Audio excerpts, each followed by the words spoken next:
Wait, that was going up. Ha ha ha. We're live. Okay. So, welcome to Contra Gentile Season 3, Episode 19. Yes. The real one. You're ready? Yeah, I am. The real one. Yeah. Not the nightmare. No, not the nightmare. Yeah, I will say we recorded Episode 19 And 1.0. I'm so glad that The audio wasn't working. Yeah. It wasn't horrible, but it was. Well, no, it was horrible, but not in like a, it wasn't like so. We weren't so atrocious that we had to cut it, but we said pretty much nothing for about an hour and 20 minutes. Yeah, and it was pretty bad. Earlier than we here. Cheers! I'm gonna tap Amanda's. Yeah. All right. Hell yeah. Okay. But yeah, we said nothing for an hour and 20 minutes. Why does Kirkland make like decent wine? This is $8. I know. For their cheap shit, it's always actually pretty damn good, which I like. Yeah, I mean, it's not blowing my mind, but... No, of course not. Yeah, but for $8, it's like, yeah, it's patently not bad. Yeah. I've tasted some bad ones that cost like $20. Well, that Rioja, remember that horrible Yes. Rioja one? Yeah, that was a horrible. Kirkland. Was it? Oh, Yeah. okay. I don't know if that's just a Rioja thing or... I don't know. That was hideous. Yeah. It was... That was when I said it smelled like a sweaty, like, jockstrap. Oh, yeah. Yeah. Okay. Well, I know the audio's working this time. It's got distracted. No. I just wanted to make sure that it was working. Yeah. So I'm paranoid. You know how many people message me and they're like, "Hey, your It's live not working." That Yeah. meant people were watching it. I know. So that's and now good. it's finally working. It's finally working. I'm And so recording local audio. We know what we're doing, and we don't have to have the fucking problem anymore. Yeah, I don't know how any of this works. Yeah. We'll eventually pay someone to do it. Yeah, I know. Or if someone wants to live in my house for free. Somebody wants to live in Alaska. If they want to live in my house, and I'll cook for them, and then they just drive with me to the studio, Yeah. and then switch cameras, and then go home, and then that's it. I know, it'll be an adventure for some people. Some people like Alaska. Yeah, I'll pay for your laundry detergent and cheap food. And then They get the peasant food every time. you'll get the bottom burnt half Yeah. of the bread. I was watching this little thing about castles and how people lived in there. That's what it reminded me of. Okay. It was just like, it's like going back to the beast thing. No, yeah, it was just kind of interesting, just that hierarchy, and everybody kind of lived like truly communally. Yeah. It was kind of, I don't know, I actually find it kind of interesting. What do you mean communally? What does that have to do with me No, housing someone in my home? because you're living communally with our labor, with the work. And That's what they did the too. help. Yeah, with the help. Yeah, because it was just kind of the amount of people. So that lived in the fucking there's an ethnic requirement for the yes, for the camera switcher. Mm-hmm. I don't know. No, never know. I don't know how helpful that would be. But anyway, how you doing? I'm doing well. I spent $70 to fill up my Saturn. Oh wow! You know what your gas tank is? What size your gas tank is? No, I have not filled it up since the gas went up past 5. I stop at $35 every time. Oh, Yeah, I kind of have to. yeah. That's me what too. it should cost to fill up that. Exactly. Okay, Yeah. so yours is probably 10 gallons. Yeah. 10 or 11. Yeah. That's During the good years of Trump, it was costing me about $25 to $28, depending. Dude, when the COVID first hit, and it was like $1.10. Oh, I know. Yeah. I had like 50 cents off Yeah. at Fred Meyer, and I Ooh. paid 90 cents a gallon. Mm-hmm. It cost me like $12 That to was fill my amazing. car. Yeah. Yeah. During the good years. Why did that happen? Do you remember? Why the gas went down so much? Yeah. I think a lot of it was because of the pipeline. Which the one that they were building in. Yeah. The one that I think with they the were promise. protesting. Well, yeah. Not Keystone. Whatever, the one that connected through Canada and everything. It was that. Yeah. Gas prices would have been that cheap Yeah. if we built that. Yeah. What are they doing? I know. Yeah, it was bad. Why are we doing that? We had a customer that was working on that pipeline, and when they got fired after Biden, it was like horrible. He just shut it down. and then the gas prices started to go up, and then this war started happening, and then got even worse. But it was going up before the war. Oh, of course. That's it was stupid. Putin's price hike. Yeah, I was like, that's too corny to be true. I know. Yeah.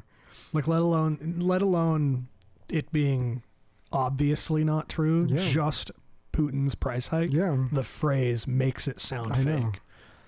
Like embarrassingly so. I mean, we definitely have the resources in this country to produce our own oil, our own gas, and gases would be about 90 cents. They just found like someone on Twitter.com told me that there have been pretty massive lithium deposits found in Alaska. Yeah, there has been. Yeah. In like the next couple of years, they're going to be drilling it or not drilling it, mining it. Yeah, I went to a mine over at up north near Fairbanks where they found it. Oh, and there's to me in my mind, there's no way they're not canceling that. Oh yeah. There's no way that's going to happen. Yeah, I know they're not going to. I mean, unless Trump gets back in there, but Biden or like a DeSantis would maybe do it. Yeah, or a DeSantis might do it. Yeah. Now that you trust him because he has a hot wife. Yeah, I mean, you have to have an attractive.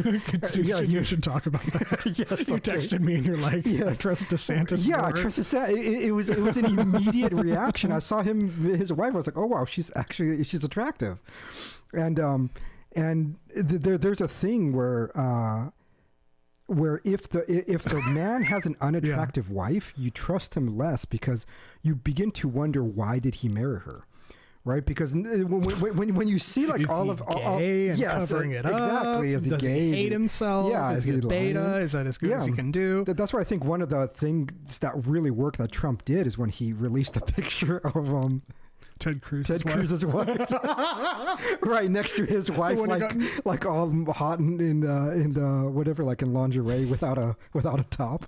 It's like in the airplane or something. Yeah, it was for a magazine shoot, but he just like it was funny. But I think a lot of people's gut reaction was like, oh, I trust Trump more because his wife is attractive, right? He's got a hot wife. Well, it's the Latino vote. Yeah, I think it definitely does. But when the wife looks like that, you think to yourself, well, did he marry her for connections? Is he just a sleazebag who actually doesn't love his wife? He's just trying to get ahead and politically, and maybe she had proper there's a lot of reasons why. Because most of these politicians come from upper middle class to wealthy background. Of course, yeah. Right. It's very rare that you're going to find somebody that just came from a poor background and made into politics. Like the president of Peru. Yes, yeah. With his cowboy hat. Yeah, you're not going to find that here. Most of them have a lineage. So you think to yourself, somebody with that kind of money, with that kind of connections, wealth, and everything, should be able to get a hot wife. Mm-hmm. And if they're not, there's something fishy going on. Like you have to either be a closet homo. It might just be a weird relation thing. It's hard for me to trust you. But when I saw that, I was like, oh, he's actually legitimate. He's a real guy, because he's not that attractive, right? He's not. You look at some of the older pictures. Cause I think he was in the military, right? I think I see some older pictures with him in or maybe he was just like Rotsy. I don't know. But like Cruz? No, DeSantis. Oh, I thought you meant. No, DeSantis is like military. DeSantis is not a good-looking guy, and so he's super average. I wouldn't say he's ugly. Average. Yeah, I wouldn't. Yeah, but he's not. If he was not rich and not governor, his wife would not look like He'd that. be schlubby. Yeah. Yes, his wife would also be schlubby like him, right? And so the fact that you could tell that he reaches for beauty out of his league is like, well, what is his ethnicity? I think Italian. Is he Italian? Yeah, I think he's Italian. Okay. But and so that makes sense to me. It's like, yes, you reach for that because you can get it, right? It's like when you're really wealthy, you tend to buy a nice car, and it looks pretty. And, yeah. And you reach for that. Yeah, that's normal. Yeah. Somebody who is wealthy and is driving a shitty car, you think to yourself, he's just fucking playing me, right? He's not legitimate. He wants to seem like he's one of us. It's like, I don't. Yeah, I don't trust that. Yeah, and it's the same thing. Like say if he gets like an ugly wife, say, "Oh, I'm one of you guys, and look at me or my ugly wife." It's like, no, you're not. Do they do that? Is that the reason that people? I don't know, but that's what I'm saying. I don't think that it's hard. It's hard for me to trust them because I don't know why they would have done it then. Like, what does Bill Gates' wife look like? What's your angle? What does Bill Gates' wife? Yeah. Look like? Melinda Gates, is that her name? Yeah. She's probably a bit dorky looking like him. Yeah. She's got a big nose. Yeah. Ugh, what a terrible looking person. Bill Gates. Yeah, I know. Yeah, and so that's so seeing his wife, I'm like, okay, I could trust him a little more now. I'm not in love with him the way like people on the Daily Wire are, but I like him. I could trust. He's someone that I could now speak in to see myself voting for, because I don't think he's bullshitting me anymore. Because if not, he would have had a Ted Cruz looking wife. At least he gets it. Yes, at least he gets it. What is a man wielding power without a hot wife? Yes, it's weird. It's not fitting. It's true. Yeah. So yeah. What do you think of Michelle Obama? It's a dude. Michael Obama, Big Mike. Big Mike. Yeah, disgusting. like, if that is not a dude, that's probably even worse. My favorite skill I've developed is to laugh hard off mic. Okay, yeah. Instead of blowing my eardrums out. Yeah, no. Whatever it is, Michelle, Michael, just no. Michelangelo. Yeah, it's disgusting. I thought that ever since I first saw it. Wow. Those broad shoulders. There's some anger in you about it. It was very angering. It's like it's like a pit bull face that we squished up. It's like, oh, I can see that. Wow, you actually did a good Michelle Obama. Yeah, with your face expression. That matches. It's disgusting. Matches the shape. That was like, weird. no. And Obama's a good-looking guy. And powerful. Yeah. So no. He's in the top quarter of good-looking black men. He is, yeah. Especially for like a wealthy politician. And he's well-dressed. Yes. No, there's no reason for him to go with that. Seems to be in decent shape. Yep. Only reason he'll go to that is literally president. It's because he's gay. You think he's gay? Yeah. Okay. This is a new theory. What? Yeah. Well, I mean. No, I don't know. It's. I could see it. Yeah. It's. You wouldn't put yourself in that. You know. Oh, so you think he's a gay taking one for the team? Him? Well, he has Possibly. children. Yeah. So he did. If he is a gay guy. Yeah. Who knows if it's actually hers or his? Whatever. Could have been adopted or surrogate. Use both of their sperm and put into. Well, they look like Michelle. Yeah, and if it's a dude, what are they called? Malia and what? Sasha. I was gonna say Ayasha or something. There's only two. Shaniqua. Yeah, it's only two. Yeah, I don't know what's up with Obama. Their relationship. Whatever the relationship is, it's gross. And so it's hard to trust him for that. Okay, so what about GW, Bush's wife? Oh, I don't know if she looked young. Oh. Yeah, she's like an old white lady at that point. She wasn't like hideous. Who's the most attractive first lady that you know of? Oh, Melania. Okay. By far, yeah. I think Jackie. I loved her when it came out that she was complaining about having to decorate the White House for Christmas. Oh, yes. That was awesome. Yeah, I know. It's like, that's the most real thing I've ever heard anybody say. I know. And her decorations where it looked like an evil villain's lair. It looked like an Eastern European trendy, like sharp with edges and everything. Like the harsh lights on the harsh trees. Lights. Oh, yeah. You're in prison, I loved almost. it, actually. It was so awesome. Yeah. It was like creepy forest. Yes, yeah. Like an Eastern European villain. Yeah. Yeah, it's awesome. It's like she was great. I mean, she dressed amazingly all the time. Yeah. Like it was, I think it just spoke so well for our country when what do you think of Jackie O? She kind of has a weird face, but she's attractive. She dressed nice. Okay. She presented herself. I wouldn't say she kind of has a weird face. I think she has a really weird face. She does, yeah. It's mostly the placement of the eyes and the eyebrows that's weird on her. She had like FAS baby. Yes, yeah. Like, But that's why she looked good when she always wore those sunglasses. Oh, of course. And then the nice fashion. It's like, well, and JFK looked good. Yeah. He's a good looking for an Irish guy. Right, yeah. Yeah, he was, yeah. No. And so, but yeah, she wasn't unattractive. She wasn't like obese. She wasn't a dog. What did Nixon? I'm just thinking of presidents. What did Nixon's wife? What did she look like? Oh Lord. Was she a beast?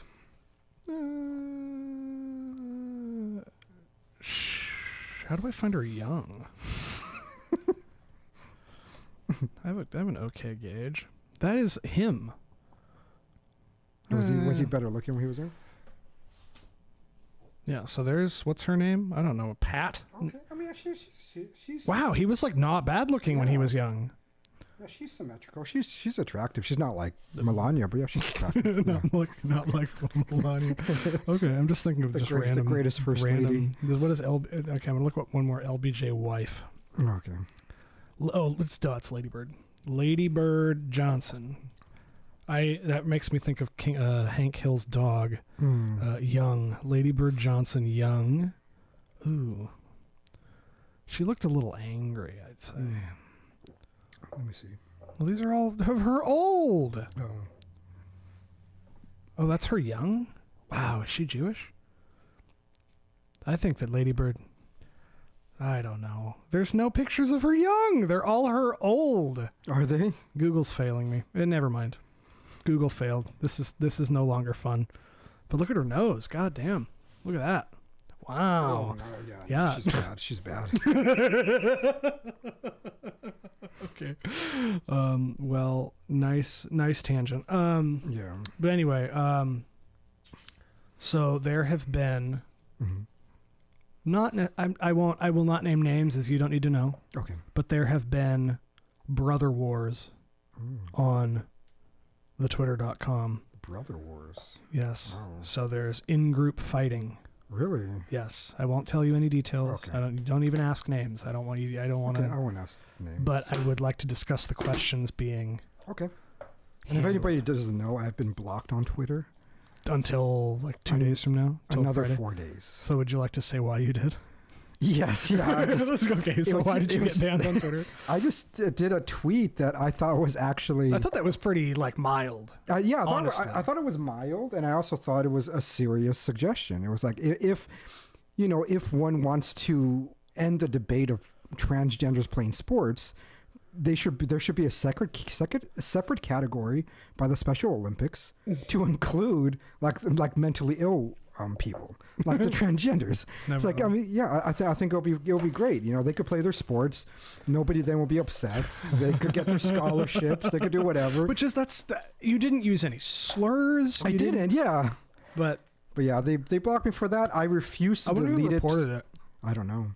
But I didn't delete it for like 2 days, and then finally I was like, fine, I'm going to delete it. The only time I ever got blocked on Twitter.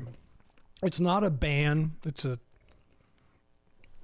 not a suspension. It's just a temporary block. It says you've been blocked from using a certain server. You can't tweet. You can DM people, but you can't tweet or retweet or anything. Yeah. Or even like. The only time I got blocked for a week for calling Lenin and Stalin, Vladimir Lenin and Joseph Stalin, the F slur. I'm just going to say it like that so our first YouTube stream doesn't get knocked. But I said something about it. Yeah. And I got a block. I was like, do you not think so? Yeah, damn. That's weird that they'll block you for that. Yeah, what's the other tweet? Do you have another tweet up? Oh yeah, we're like, what a faggot or something, or he's a faggot. Yeah, I thought that's going to block all right. me. Slurs away. We'll do it. Yeah, what'd you say? You said, what a faggot. Yeah, what a faggot. To Neve, whatever, of the Catfish show on MTV. Yeah, that was disgusting. Yeah. Like that one, I was expected to. I don't mind deleting that because that's an overt joke. But I didn't want to delete the other one because it also was half serious. It was like, I don't know why people would object to that. It was like, let them play sports. Well, fuck it. You know, that's what the Special Olympics are there for. Like, you're not going to have somebody in a wheelchair playing basketball with everybody else, but you can with other wheelchair people. So yeah, it was great. There's a lot of other trans people. Just trans people. Yeah, just play against some other trans people. A man who claims to be a woman who claims to be a man. Just say, fuck, it's intramural. Just have at it, you know. let the best trans win. They're trans co-ed or something. Yeah, just trans co-ed. Trans co-ed doubles tennis. Yeah, it would be fantastic. Yeah, then there'll be no limitations of how fucked Some up these ugly people are. dudes in tennis skirts. Yeah. Yeah. I think that was a really, really good suggestion. They could have their own Olympics. Trans Olympics. Yeah, Trans Olympics. That'd be great. What about just not even Special Olympics? Just give them their own Olympics. Yeah, that could work too. Just Trans Olympics. Yeah, Trans Olympics. They're semi-special. Semi-special. Okay, so there's a feud, and No, I just there's a bunch of questions. So yeah, it's been Have over we- several days. have I pissed people off? No, you haven't been around. Oh, okay. You haven't been tweeting. Oh, okay. So this was after all that. Oh yeah. Okay.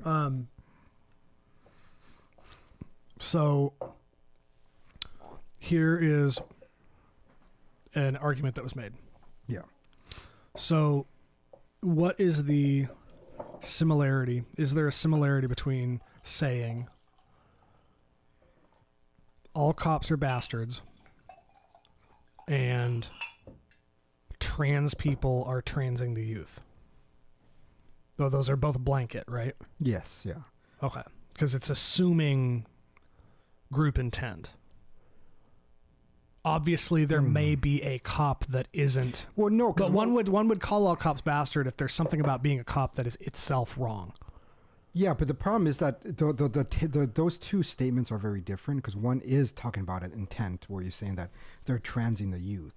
So you're attributing action to their side. But if you call them bastards, you're not saying that they're doing anything. You're just calling them bastards. Okay. And so, yeah, I would say one is just an ad hominem attack, and the other one is making a claim of action.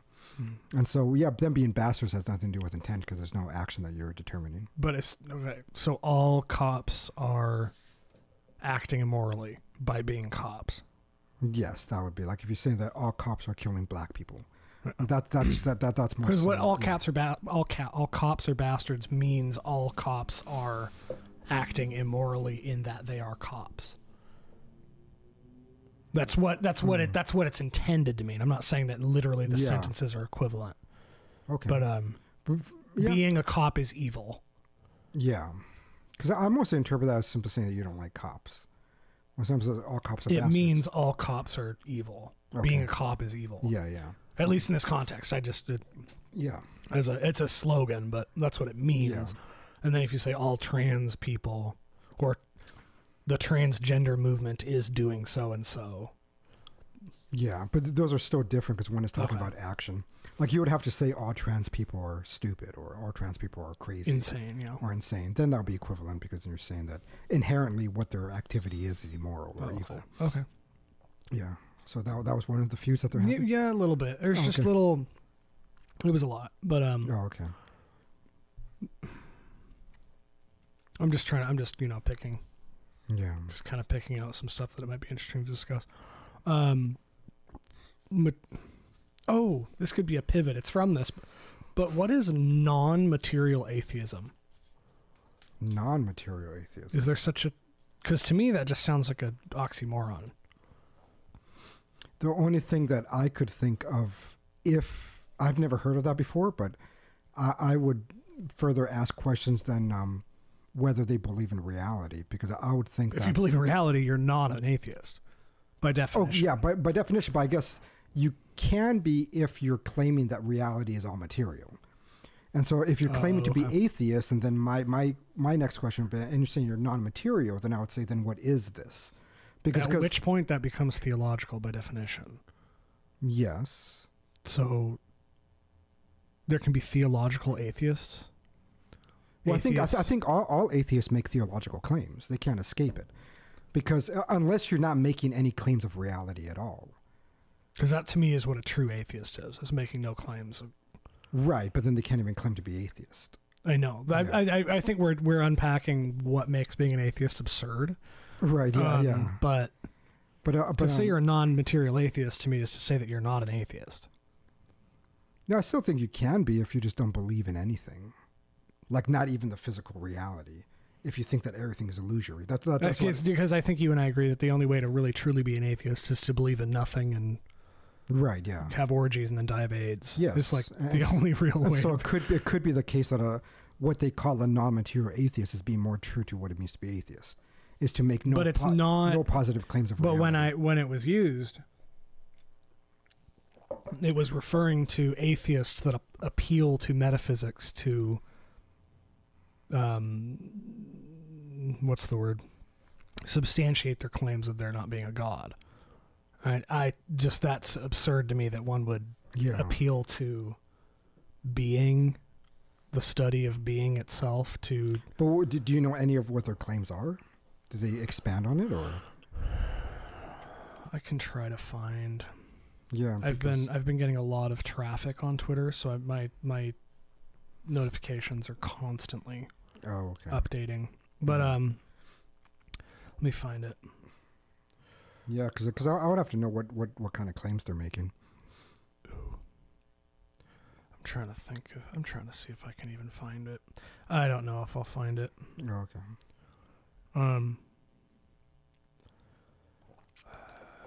Because if by that they mean like Nietzschean will to power, because Nietzsche really disliked Darwinian theory, and a lot of it is just because he wasn't a materialist per se. Yeah. So here, I'm not gonna name names, and everybody who's read it'll know what I'm talking about, but I'm not interested to. I said, so are metaphysics and theology equivalent, essentially? I know they were used interchangeably for a long time. No, because materialism is a type of metaphysics. Okay. Yeah, if you're saying that all of reality is material, you're making a metaphysical claim of reality of being. Okay. Yeah. Wasn't there an equivalency between metaphysics and theology that we discussed at one point? No, because ultimately I would say but... okay. So correctly understood, yes. Yeah, because... But that doesn't mean that all metaphysical claims are correct. Exactly, yeah. They're incorrect metaphysical claims. Which would not be theological. I mean, it's technically still, because you're talking about the nature of being. So yes, they're... Yes, but what I mean is that it depends what you mean by the word. And so if I'm talking to a regular academic, when they think of theological, they mean strictly Christian, religious, or maybe Islamic. But that's not what the word means. That's not what the word means. Yeah. But it just theology in the most general sense is simply the study of being qua being. Every metaphysical claim is theological technically. Okay. But it really just depends on what we're using the terms, because if I'm discussing with somebody, I don't know how interesting this is going to be. It's just fragmented questions that don't mean anything for my narrative, but I'm kind of curious what claims they would make. Because what happens to me is, for me to argue well on Twitter with someone, I have to write a thing out, stop for a second, do something else, come back, read the thing, and see if it's coherent. Yeah. Because sometimes I'll just shoot something off and then I'll read it again and I'm like, wow, that was really badly.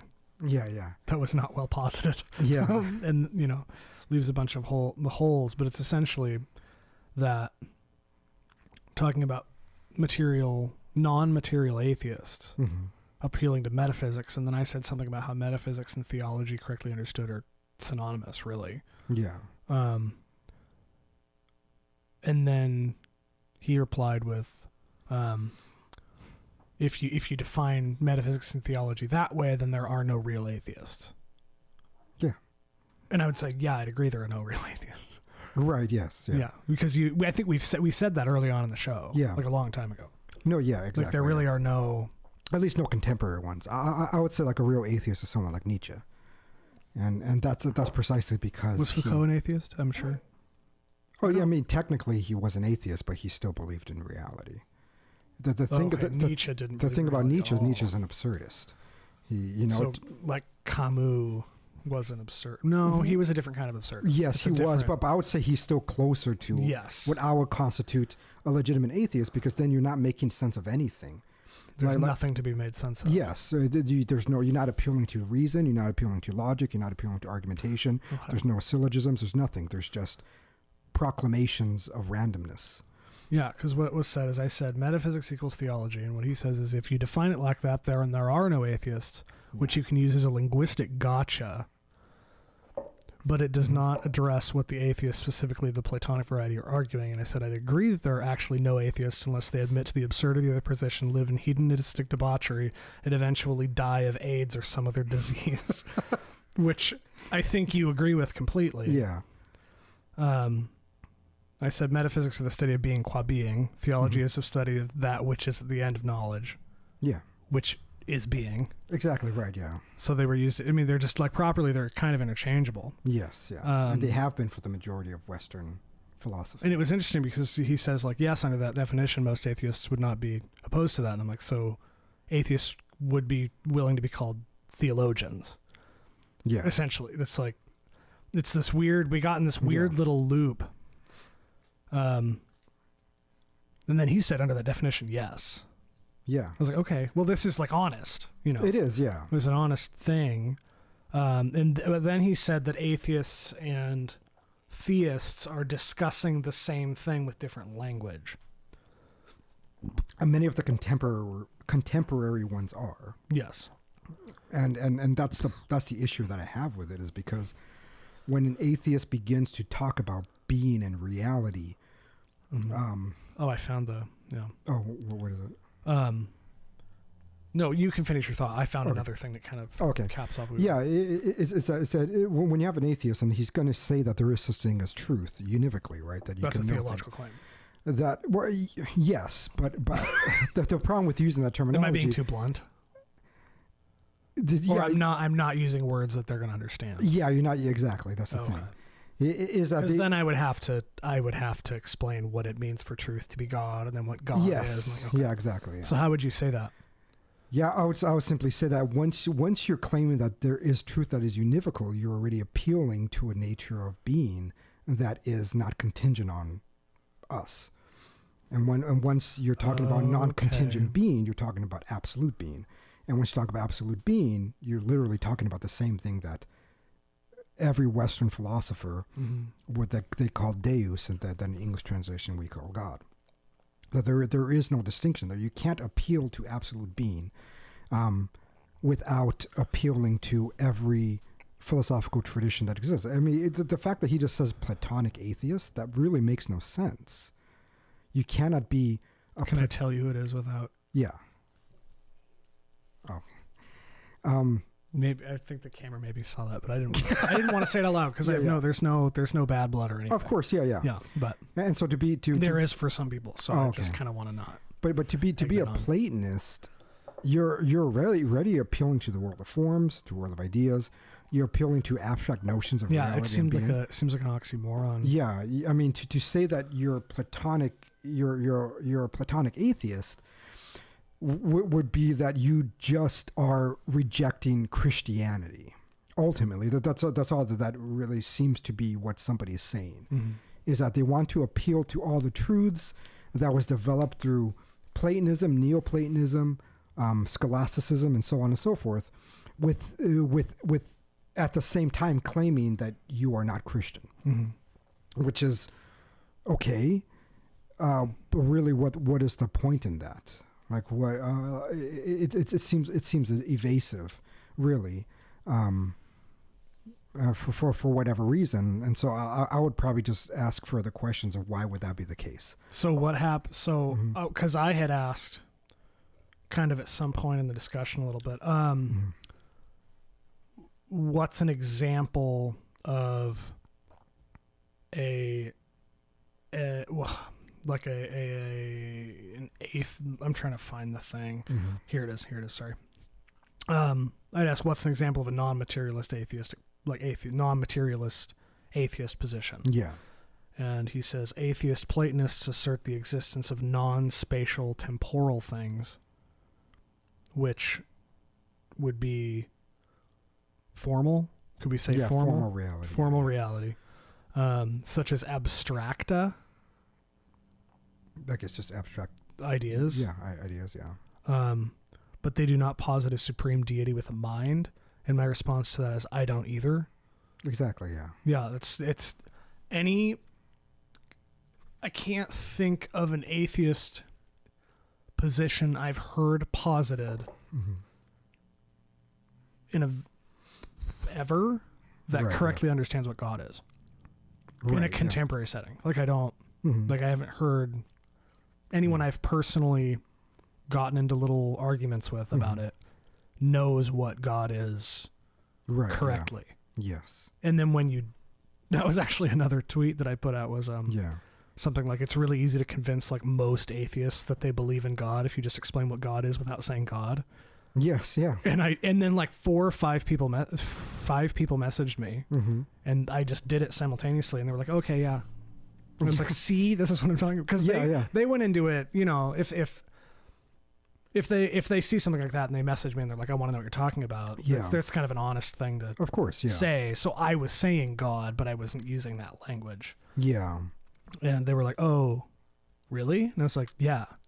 And then I was talking to people about like biblical literalism and stuff, and they were like, wait, so when I was going to mass, or where one of them used to be Catholic, one of them used to be Protestant, they were like, especially the Protestant was like, wait, so my intuition that the Bible wasn't supposed to be interpreted literally was true? And I was like, yes. And they're like, wait, why did I leave? Yeah. I was like, yes. Yeah, no, it happened many times to me with when I was teaching, because when I was teaching college, most of the kids either grew up Protestant, some of them Catholic or whatever, but many of them just fell away from the faith. And at the end of the semester, they're always like, I wish people would have told me this years ago, because it's strange to me that it is so misunderstood, and most people don't really understand really much of the principles, even historically speaking. So when I was teaching, I actually ran into pretty interesting historical texts. I want to find them for you again. But they were talking, so it was about the Romans persecuting and killing the Christians. Yeah. And guess what they were getting killed for? Which is pretty interesting. I bet I could, but I'm just gonna let you say for being atheist. Okay. Yeah, they were killing the Christians for denying the pagan gods, of denying pagan gods at all, because whenever they would read or encounter Christian theology, it looked like they were atheists because they were denying the reality of any particular god. And so they were labeled. That's interesting, actually. Yeah. And so they were labeled atheists because of that, because they were saying that, no, there's one theos, that there's one reality of being, and that's it. There are no, so when they were debating, the early Christians, where they were debating against pagans, and there was a famous one with Saint Clement, and so he basically was encountering the pagans, and then there were like statues of all the pagan gods or whatever. Yeah. And he would say, even if you believed in all these gods, they have to exist under one reality. They have to exist under one being. Oof, and that supreme being is what we're talking about, what Christians are talking about. Yes, it is. Yeah, and so they were getting killed for being atheists, because technically speaking, they weren't believing in deities. Yeah. Christianity does not believe in deities. It's not part of its formation. Yeah, God isn't a deity. Yeah, God is not a deity. He is Deus. Yes. And so when we encounter atheists, it's like basically many atheists are in agreement with Christian theology, because they're rejecting any sort of deity. It isn't as if there's many deities and you're choosing one over the other. You're simply saying that all of reality is bound up with being, with a pure act. And that we can determine reality, we could make predictions about reality, we could do whatever, because it is all encompassed within. Anything outside of being is non-being. Yeah. That there is nothing outside of being, basically, and we always exist within there. And so the basic general claims would be very similar. The problem is that almost every contemporary atheist I know believes in or I shouldn't say believes, but thinks that Christianity is based on some kind of pagan understanding of reality. Palia did that a lot. Yeah, she did, yeah. Talking about particular deities. And it's like, all you have to do is read St. Augustine. Augustine explicitly says that God and truth are synonymous. You could read, St. Anselm, or virtually any of these theologians, and they always articulate God not as a particular deity. that there is no deity in which we call God. That's why there's like riddle of time. People get confused with Augustine's riddle of time. What is Augustine's riddle of time? So it's a prayer, and so he begins with a prayer. Says, well, if God is, if God is being, right, and God is pure act, why then does the world have a beginning? Because if it is the case that God is pure act, it means that he was always acting, he was always creating. And so if he was always creating, then there couldn't be a beginning of the world. There always have to have been the world alongside God. But then he goes on and basically starts unpacking, well, what does that even mean? But it gets a really confusing idea then, because maybe it's because time doesn't exist. Because for us to say that time exists means that therefore God exists outside of time. But once we do that, God becomes a substance that exists. We haven't talked about time before, have we? No, yeah. Damn. Okay. and it's actually a really, really interesting prayer, really interesting text. And so I'll look that up. Yeah. And then basically says, well, it's because time, when we think about time, we're literally talking about non-existing things. And so how do we split up time naturally? We say past, present, and future. What is the past? The past is what no longer exists. And what is the future? The future is what is yet to exist. Yeah. And so all we is left with is present. But what is the present? The present is ever fleeting. Because right now it's no longer present. That's already in the past, which doesn't exist. Mm-hmm. And what I'm going to do is it does not yet to exist. And so there's never, there's not a measurable it's this constant time process of actualization that never ceases. Yes. So time, there is no stasis. There is none, yeah. And so time cannot be a stable thing. There isn't, and so this goes contrary to much of the contemporary physics, right? That's why it doesn't work. It doesn't work, yeah. Yeah, because they quantify time as a real thing. Exactly right. And we say no, time is not. Or they qualify it as a real thing. Yeah. He simply says that time is a way that we measure things. It's the same as language. It's the same as language. It's this language. I can say whatever. What do you say? Fla-flu or something fla-flu, for the table? If I point at something. Yeah. What the sounds we make with our mouths are arbitrary, but they refer to things that exist in reality. Yes. That are in reality. Yep. And then time, it is just a way that we arbitrarily refer to moments that have been actualized, that are being actualized now and will be actualized. Yeah. And that there are, that everything about our existence is already at play. But our consciousness... That's beautiful. Yes. Yeah. And that our consciousness is what cannot see it because we're not God. Yeah. And so we cannot see our entire existence already at play. And so we parcel it out through this measurement that we've constructed that we call time. But time always refers to non-being, non-existence. The rising and setting of the sun are arbitrary markers. They are, yes. Yeah. Measurement. They're arbitrary. But again, because we cannot... Just because the present is immeasurable, whenever we talk about temporal reality, we're always talking about non-existence. We talk about what will be and what was. We're never talking about the present. We can't, No. Because it's always unfolded, it's always unpacking. You can't really use the present to decide anything. Yes, you can't, yeah. You always refer to the past, what it is, or what you're if this guy just punched you, you're referring to the past now. Already, yeah. Yeah. And it's, and it's, again... This is what's interesting. If people actually took the time to read, these philosophers and theologians, you get a lot out of it because you just don't,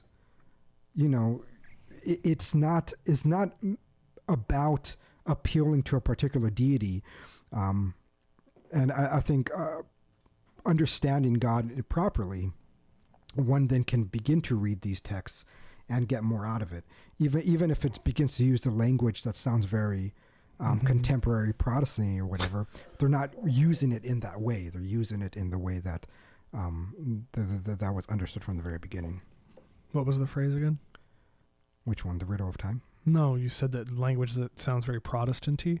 Yeah, very Protestant. Yeah. What's the example? What do you mean? Because during this meditation on time, the whole time, he stops a bit, he's like, oh, dear Lord, please help me understand this. It's like that type of thing that I think becomes off-putting to some people, that they're not really able to continue reading it and not really able to kind of engage with the text because all they want to do is roll their eyes. His writing is very, I've read some Augustine in the last month or two. I read a chunk of Confessions. Yeah. I don't remember what else I read. but Yeah. it's a little bit of City of God. Mhm. It's very, I don't know if you could say colloquial. It's very conversational. Yeah. He's like writing his reactions to what he's writing at the time of writing. They're called forms of meditation. So they're meditative texts. So the confessions. So it's like his diary almost. It is, yes, yeah. And I think you have to read it that way. The other person that wrote that way was actually Descartes. He kind of stole a lot of ideas from Augustine, but then kind of made it worse. in many ways. Yes, yeah. In a lot of fucking ways. But yeah, and so I do think atheists need to like step back for a second and actually think about what they're talking about and try to comprehend what the actual theology was for the majority of Christian texts. Because they don't know what they're talking about. No, they don't. Which is why The Last Superstition is such a good... It is, yes. It's an excellent book. Yeah. By Edward Feser, if anyone has never heard us talk about anybody that before, wants to know like the actual traditional philosophical and theological positions of Christianity, that's really the only book you have to read to at least understand the basic. Now you want to get deeper into it, then you read Aquinas or some of his other texts that talk about scholastic philosophy, fine. But just to understand what the basic principles are, I think that book alone is indisputable to say that contemporary atheists are not technically atheists. Because that was something when he, person I was going back and forth with, he said, well, with that definition, there are no atheists. Yeah. I said, yeah. Exactly. Yes, yeah. Yes, exactly. Yeah. There are many theists that aren't Christian. And I would say that's the modern atheist is a non-Christian theist. The Richard Dawkins, the Sam Harris, they're all appealing to reality and view. What would you properly label them? Because they're not atheists. Yeah, they're not atheists. Yeah. Same way that modern anarchists are not anarchists. Yes. Yeah. Exactly. Yeah. Yeah. I don't know. I guess just because you can't say material theists because that's no. They're probably honestly just closer to deists. What existed well before them, just like the generic understanding that there is objective truth and reality. But you don't want to attribute it to anything? Yeah, you don't want to. You just want to suspend judgment on any claim further than the empirical. Oh, yeah. And that's all. Because that was another thing that it was that this person and another person were kind of locked in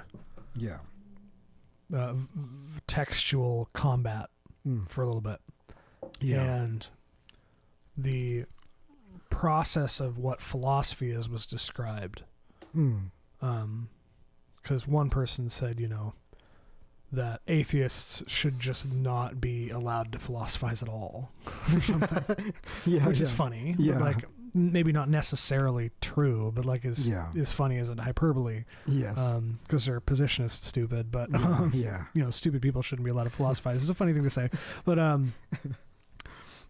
we're kind of equating, they were saying philosophy is, and I think a lot of this is deleted now, so I'm kind of having to do some forensic reconstruction. Yeah. Why was it really heated? Oh yeah. Oh, okay. Yeah. Ended in broken friendships and stuff. But Ooh, yeah.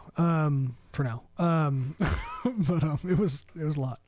Last few days have been a lot. But I missed out. Yeah, you did. But essentially described philosophy as a process of making sense of reality based on experience. And the way that you know if ideas are true or not is if they reflect your experience correctly, which is empirical. Yeah. So that it was essentially describing philosophy as a process of empiricism, the scientific method. Yes, yeah. Which I think a lot of people do now. Yes, yeah. But that's not metaphysics. No, I mean, it's a type of philosophy. That's why. Well, philosophy, yes. So we'll say. Can we say metaphysics? Yeah, metaphysics. But when they say philosophy, they mean metaphysics. Okay, yeah. Or maybe they don't. Maybe they know that what they're saying. Maybe maybe the original person who was saying that was a dumb idea didn't know that philosophy could be science. Yeah. Or physical science. Because I really do think it was only as recent as the late 60s, early 70s where most what we call science began to use that word. Before they just called it natural philosophy. And so or physics or the way it'd be physics, but biology was chemistry, study of natural philosophy. And so that's why even until now, when you get your highest degree in those fields, it's still a philosophy degree. You get a PhD in biology, you're a philosopher of biology. That's what the PH stands for. Yeah. It's philosophy, right? Yeah. You're a doctorate of philosophy. Every PhD is philosophy. a What does philosophy mean? What does philosophy? Love of wisdom. Yeah, because metaphysics was used to describe it's a type metaphysics. Of philosophy. Yes, it's a type of philosophy. But no one was calling metaphysics just philosophy. No, exactly. Which people do now. They do, yes, yeah. Because science has been because now they have co-opted. This word. Because if remember, the word science comes from Latin, which simply means knowledge. And so when they began to use the word science, they're saying that they're the only case of knowledge. Mm-hmm. And so it's a pretty, like, I guess, hubris statement. They're saying that the only kind of knowledge is empirical knowledge. Mm. And so this is what we call the sciences, while everything else is not. And so, I guess at that point, whatever. But no, philosophy is not a subject in itself. Even now, like when I was getting my degree, my more advanced degrees in philosophy, it isn't as if I was studying philosophy per se. I got a master's in metaphysics. I also got a master's in philosophy of mind, as well as epistemology. So epistemology is a field of study in philosophy. Yes. And so in metaphysics more specifically, even. Metaphysics is another field of study. So metaphysics and epistemology are different? Yes. Oh. Yeah, they're completely different. And in that there used to be, because before now I would have said that epistemology was under the umbrella of metaphysics. No. So epistemology is simply theories of knowledge. How is that not metaphysics? Because knowledge isn't being itself. Yes, because metaphysics is the study of being. This is just simply the study of how we come to know things. Not knowledge per se, but just how our knowledge works, episteme. So what is ontology? Is that metaphysics? Yes, ontology is a subcategory of metaphysics. Interesting. My categorizations are wrong. Or I just maybe never thought of it. So ontos means things. Yes. And so part of what used to be under ontology. Is it like an omicron? Yeah. Ontos? Okay. Yeah. Not ontos? Yeah, it is an ontos, yes. And so ontology. In older universities, what was under the branch of ontology was physics. And so physics is a study of things. It's an ontological study. But now that has its own category under. What do you think of that? I think it's stupid. I think it's weird that we're separating philosophical ideas. Mm-hmm. Like the study of history is philosophy. Yeah. The study of literature is philosophy. The study of physics is philosophy. The study of biology is philosophy. All of that is philosophy because you're simply trying to unpack the world and trying to understand reality. And now you could specialize in one field. So somebody who specializes in, physics, you kind of relate to them when you're doing a study with something else, or you relate to somebody studying biology. The same thing if somebody studying metaphysics or epistemology is that you specialize in a field of study. But to begin to separate, it says now you're in a different department. I find that bizarre. As if they're unrelated. Yeah. It's like, no, it's and as if it ought not have any other relationship with any other branch of the same kind of thing. Yeah. Even though we still keep the degree name. It's like, well, yeah, you're still a doctor of philosophy if you get your PhD in physics. Okay. Was it really necessary for you to have your own department to act like you're unrelated? Mm-hmm. Because the other type of degree are practitioner degree. And so like an MD is different from a PhD because you're a practitioner. Yeah. Medical doctor. A DO. Yeah, a DO, yes. There's doctor of osteopathy. Yeah. There's like there are doctorates that are not philosophical. Yeah. But doctors are not philosophical, are practical. Yeah. And so you have practical fields of studies basically. So like an MD is a mechanic of the human body. Mm-hmm. Basically. They're not great minds. It isn't as if they're like, well, I'm elevated, I know truth. No. They're extremely skilled. They're skilled, yes. Yeah. But ideally. Yeah. but they're not an intellect. They're not philosophers. They're not ones who do research and try to comprehend, does this medicine work here or not? All the research They're doctors... not like, what is medicine? Yes, like, what is, But all the research doctors are PhDs. Yeah. And so if you get a PhD, you're never really a practitioner. You never see a patient. You're simply researching medication. You're seeing what works, what doesn't work. You come up with the ideas. You put it into the book for the practitioners to use. And I get that distinction, that there's a real huge distinction between practitioners and intellectuals. But there is no huge distinction between a physicist and an epistemologist. I would say there are different fields of studies, but within the same branch of attempting to comprehend reality just for the sake of comprehending it. You're not being a practitioner. You're not applying it or whatever. No, you're just trying to understand it. A physicist is not there. Like if you become an engineer, that's different. That's different. That's a practitioner of physics. But you get a different degree for that. You if you got a PhD in engineering, you're understanding engineering. Yes. But you get a license. Engineer, yeah, you get an engineering license. It's the same thing like an MD. It's a license. Yeah. You have to renew it every few years because you're a practitioner. You're not a thinker. That's the point of it. You're not studying to understand the nature of medicine. You're simply trying to figure out what medicine to use when somebody comes to you with these symptoms. And they definitely deserve their own degree. I honestly think they deserve their own fucking building. They often have their own building. Yeah. I don't think medical practitioners or engineers or any of them should be in a university. Should we explain the baby noise or just let it go? Just let it go, yeah. Okay. Yeah, I think it's silly that they're in a university. It's like, why does a nurse have to study literature? I hate that. I think the general education requirements are stupid, really ridiculous. That's why I didn't finish my degree out. Yeah. Because in a language program, you start with your language classes your first semester. And then you blow through them. And by the time you're done with your language classes with full caseload, or not caseload, course load, when you're done with your language classes, you have like 2 years of general education requirements to do. Yeah. And I was like, no, I speak the language by now. Yeah. I'm not. No, back in the day, there were just trade schools and apprenticeships. I think that's what needs to exist. I think a hospital should train. Most of the people I know that I personally know that make the most money went to trade school. Yeah.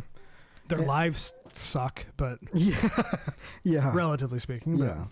No, but extreme amounts of money. Exactly. And I think hospitals should teach medical practitioners. I don't think a medical practitioner should go to university. I think it's ridiculous. There should just be a medical school. Yeah, there should just be a medical school, and it should be at a fucking hospital, not a university. Find a fucking hospital, a hospital that teaches people. Like right now, there's like the mining place I went to for work. It was a mine to teach people how to mine. Yeah, how to mine. It's like, there should be hospitals for students, and they should be taught that, and then they get into practice, and they could start making their money. But having like this whole university thing, I was like, I what do you think that is? I mean, it has to have come to be for a reason. Yeah, I think a lot of it is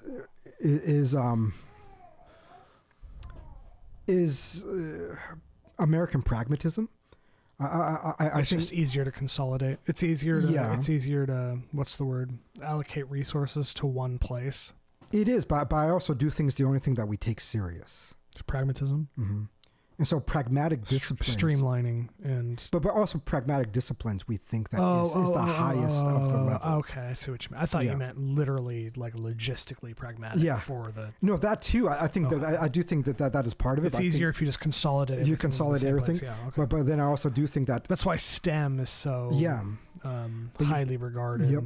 But universities have such a status socially that I think they believe that pragmatic disciplines belong there. Ought to be there, yeah. Yeah, it ought to be there for that reason. I wonder where that happened. It is like probably 200 years. Why did the universities become so high in status? Oh, the high in status was for years. Forever. Yeah, forever. It's because there were the intelligent ones. I get what you mean. Yeah. When we saw the developing in the medieval period and everything, yeah. That's one of the things I actually really, really envy about previous time period. Like, essentially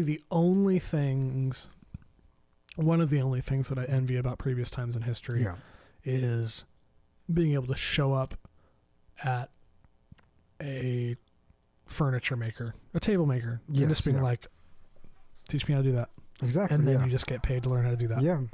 And then you just do that. And then that's your thing. And then you teach someone else to do that. Apprenticeship was one of the main ways that society functioned for most of Western civilization. It was that when you have a skill in a trade, which most people do. Because what happens is, like, say, I was looking into like architecture. Yep. I was really interested in architecture for a long time, and I wanted to study to be an architect. And one thing that turned me off is learning. You imagine great architects of works of fiction, like a Howard Rourke or something, and like the Fountainhead or something. And you imagine like a well-dressed man designing buildings on a drafting table, and like there's this like really hyper masculine poetic quality to an architect. But then you learn that most people who get a master's of architecture, which I think is the minimum requirement for licensure now, is you have to have a master's. I think they're trying to go to a D-Arch program, is what it's called, a doctorate. You have to have a doctorate to be an architect. Because there's so many people studying it. I think they're falling away pretty quickly, but right now. But it's all happening in AutoCAD, and I don't remember what the programs are called, but there's soft. It's all the design is happening in software now. That's less romantic. Yes, like, just a bunch of computer geeks. A bunch of computer. And but the fact that you have to go through this whole program, and then you have to do an internship for like 5 years, 6 years before you get your license. So why not just start people with the internship? Yeah, that's what I mean. Why make them get a 5-6 year degree and then a 6 year internship, 5 year internship, and then give them why are you? It's the same thing with the medical degrees. It's I know. Yeah, it's like that makes no sense. You can't be like, seriously, if you start at 20 years old studying to be a doctor, you're not going to be a doctor till you're like 30 or older. I don't. And every student that I have taught, is it because there's so many people and they have to weed people out? No, I don't really think that's what it is. Okay. I really do think. I think the only reason why there's a lot of people for those degrees is because they're held so high in society. That's why we're willing to pay so much. Yeah. Well, insurance companies are why we're willing to pay so much for. Or it's not we're willing to pay; it's that they get paid so much. Yeah. Because insurance companies inflated the cost of medical care, but every student that I had that went into the medical field just did horrible in logic. And they did horrible in any kind of philosophical classes, and they just couldn't get it. And I don't blame them. It's the same thing. Like if somebody's getting an engineer degree, they're not good at logic. You try to teach them basic logic, argumentations. They don't really get it. And so I think it's. Can I read a comment by Joshua Ham in the live feed? Yeah. This is cute that we get to. There's little comments that people can leave while we're recording. It's more interactive. He says, "I made more money as a heavy equipment diesel mechanic than most people will with a college or most people with a college degree ever will. Yeah, I made even more in the oil field, but 100-hour work weeks to wear a person down. Retired at 35. Yeah, like you make so much money. You do, yeah." And I interviewed with the IBEW, the electricians union here, because I was like, well, no, and I think people like that are the ones that I want to become doctors. Like they're just very like organic, mechanically inclined people. Yeah, they would make much better medical practitioners. That's the thing is when I'm in this language program for Japanese, it was a Japanese program. Yeah, and it's a 25-person class. You start with the 1, the 2, the 3, the whatever. I had to go through the whole thing. No, I clept the first couple levels, I think. Yeah. Because I'd already studied it enough to. And by the time I was done, I don't know if I know them anymore. I could learn them again. I know about 1,200 Chinese characters. Yeah. I can write the language pretty fluently. I can read the language pretty fluently. Speaking was, because I just didn't have any experience. I mean, speaking was a little weird, but like in like with self-study and then 2 years, I was like pretty competent. Yeah. You could drop me in Japan and I'd be talking to people about philosophy and stuff. Yeah. Pretty quickly. Mm-hmm. Possibly because I have experience actively learning other languages and stuff. Yeah. But 25 to 30 person class, 3 people should have been there. Yeah. There's like engineering students taking Japanese. I'm like, what are you guys doing? What are you doing Is this here? daycare? It's stupid. That's it's like elective. You just get to just like, electives are stupid. I shouldn't have to take music theory classes. Like learning Japanese, like this is already a useless degree. Yeah. Don't make me do all the other. Right. It's like an anthropology class. Like this has nothing to do with. No, yeah, that could be a thing I'm interested in, study independently. Yeah. But then that's where you should go to university, and what I think is that most of the things should just be trade. Yeah. I honestly think that a mechanic would make a better medical practitioner than anybody in the university. Like you take a solid mechanic somebody. You should listen to Bill talk about cars. Yes.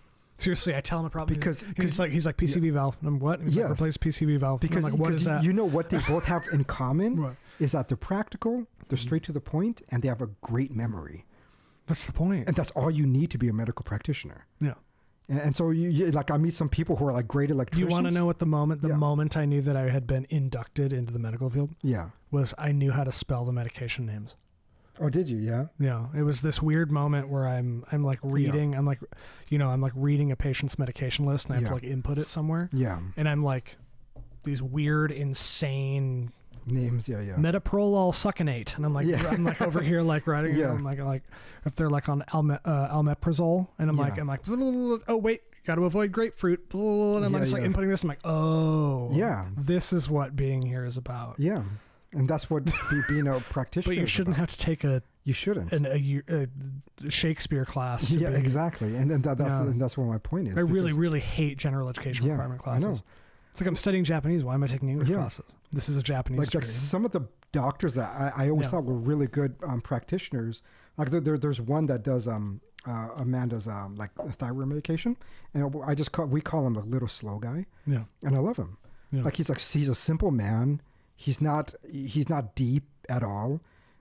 He's Catholic. He goes to the Igor parish, and St. Andrews. Yeah, St. Andrews. Yeah.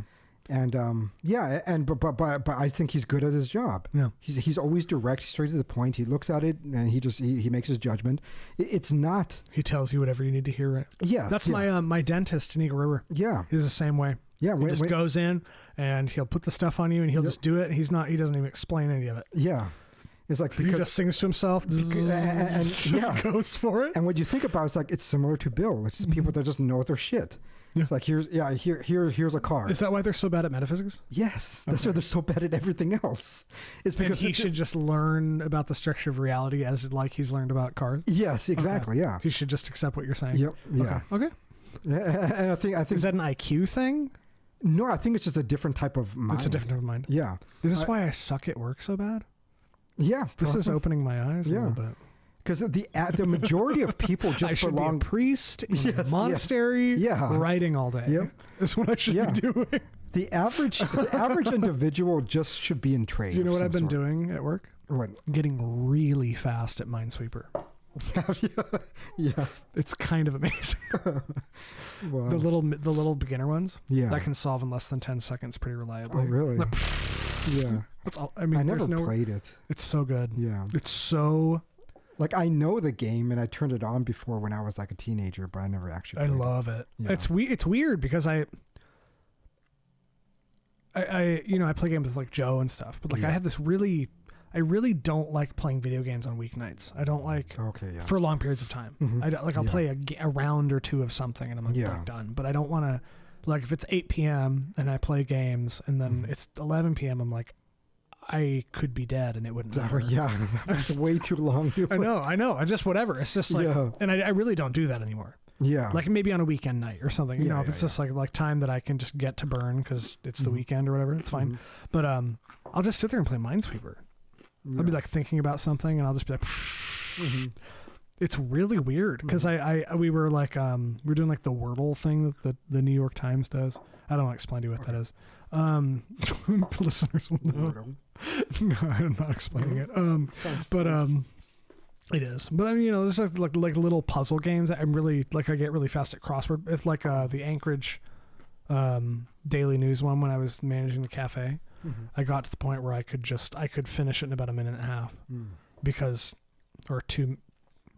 No, it wasn't a minute and a half. It was like 4.5 minutes because I knew the answers and I could just plug them in. I really like memory games like that. And something about, I just had the idea, like, oh, I should look at if there's Minesweeper on the internet, and they have the original Windows Minesweeper on a website. It looks exactly the same with the little face. That's awesome. Yeah. And I was just like, I'm going to play this. And I really, really like it because you'll finish the whole, there's this element of chance to it where, you know, if you have the big expert one and it's like 99 mines in this giant grid and you can get it down to the last thing, but mathematically speaking, or not spatially, it's a 50-50 chance that one of these two is a mine. And you pick the wrong one, it's overdone. And you just feel that it's just, there's like it's not up to me kind of thing. Yeah. Nice. I don't know. I really like it. Yeah. It's probably my favorite kill time thing now. Yeah, I think there's something to like those type of puzzle games that is nice because you could be thinking of other things while you do it as well. Yeah, I find the same way with Tetris and everything. Oh, Tetris is awesome. Yeah. Just give me like half a glass. Okay. Like that. That's in. Okay. She's still working on hers. But yeah. I really like, my dad was a crossword guy. Oh, was he? And there's something to having like a puzzle that you do. Yeah. Yeah, it flexes the mind. It's like fun. My grandmother used to always play. I'd like see her and it's like 11 p.m. and she's just sitting there playing Minesweeper. Yeah, do you remember when the DS was a big thing and they had like the brain games? It's brain. Is it? I can't remember. Big Brain Academy. Yeah. Did you know they made one for the Switch? They did? I have to get it. Yeah. I was with Joe at Target. And they made one. And he was like, I want to look at the games. I'm like, okay. We were looking and I was like, holy shit, there's a Big Brain Academy for Switch? Yeah. I did not know. I got so excited. I was like, I have to get that with the little like guy with the pointer and the graduate hat. Yeah. The mortarboard. Awesome. I love that. Those are always my favorite. Yeah. And those kind of like, I don't even want to say killing time, but they're just like a way to exercise. Well, it's almost like playing a Minesweeper game. Yeah. Or Tetris. It's just a pure logic thing. It is. Yes. There's no narrative. It's just logic. Yeah, and it's fun. And I found like these websites dedicated to Minesweeper patterns, and they're like if the if it's open and there's two squares you have to press here, and then this one says 2 and then 1 and then 2 and then 1, it's always this combination of mines. Or if it's this combination of numbers, it's always this. Yeah. So I've started to memorize the patterns and stuff, and there's something really gratifying about games that do that. Yeah. In a way that I'm never gratified by like full-fledged video games with like narratives and stuff. Oh, I know. I'm not either. Not that I don't love some video games, but I know. I don't know. For me, the older I'm getting, it's really hard. It's hard to sit down and. It is. I sit there and I'm like, I'm gonna die someday, and I'm sitting here doing this thing that isn't real. Yeah. And I could have a heart attack right now, and this is what I'm doing. Yeah. It's honestly one thing I like about sports games. I actually find them closer to puzzle games. Like you're just like Madden or something. Or I mean, FIFA. Yeah, like FIFA. Yeah, or you're just like passing the ball in a certain ways, and then you kind of learn how the CPU functions. And then it's a logic thing. It is, yeah. It's just a logic thing, and then you get good at it. Yeah. And so a lot of times when I'm playing it, it's not like I'm really focused. I'm just like playing it like I do Tetris. Yeah. So I'm like thinking of other things while I'm just playing FIFA. Yeah. And so that's what I think video games lack largely now. I do, yeah. Because there isn't any. Again, I don't know if I think we talked about it on the show probably, but No. It was when we were talking to Elijah. Oh, okay, he was talking. I don't remember what game he was playing. Undertale? Yes. He was talking about Undertale. And then I started thinking about what were the games I was playing when I was that age. Yeah. And I was his age in like the late 2000s. Yeah. Late 2000s, early 2010s. Yeah.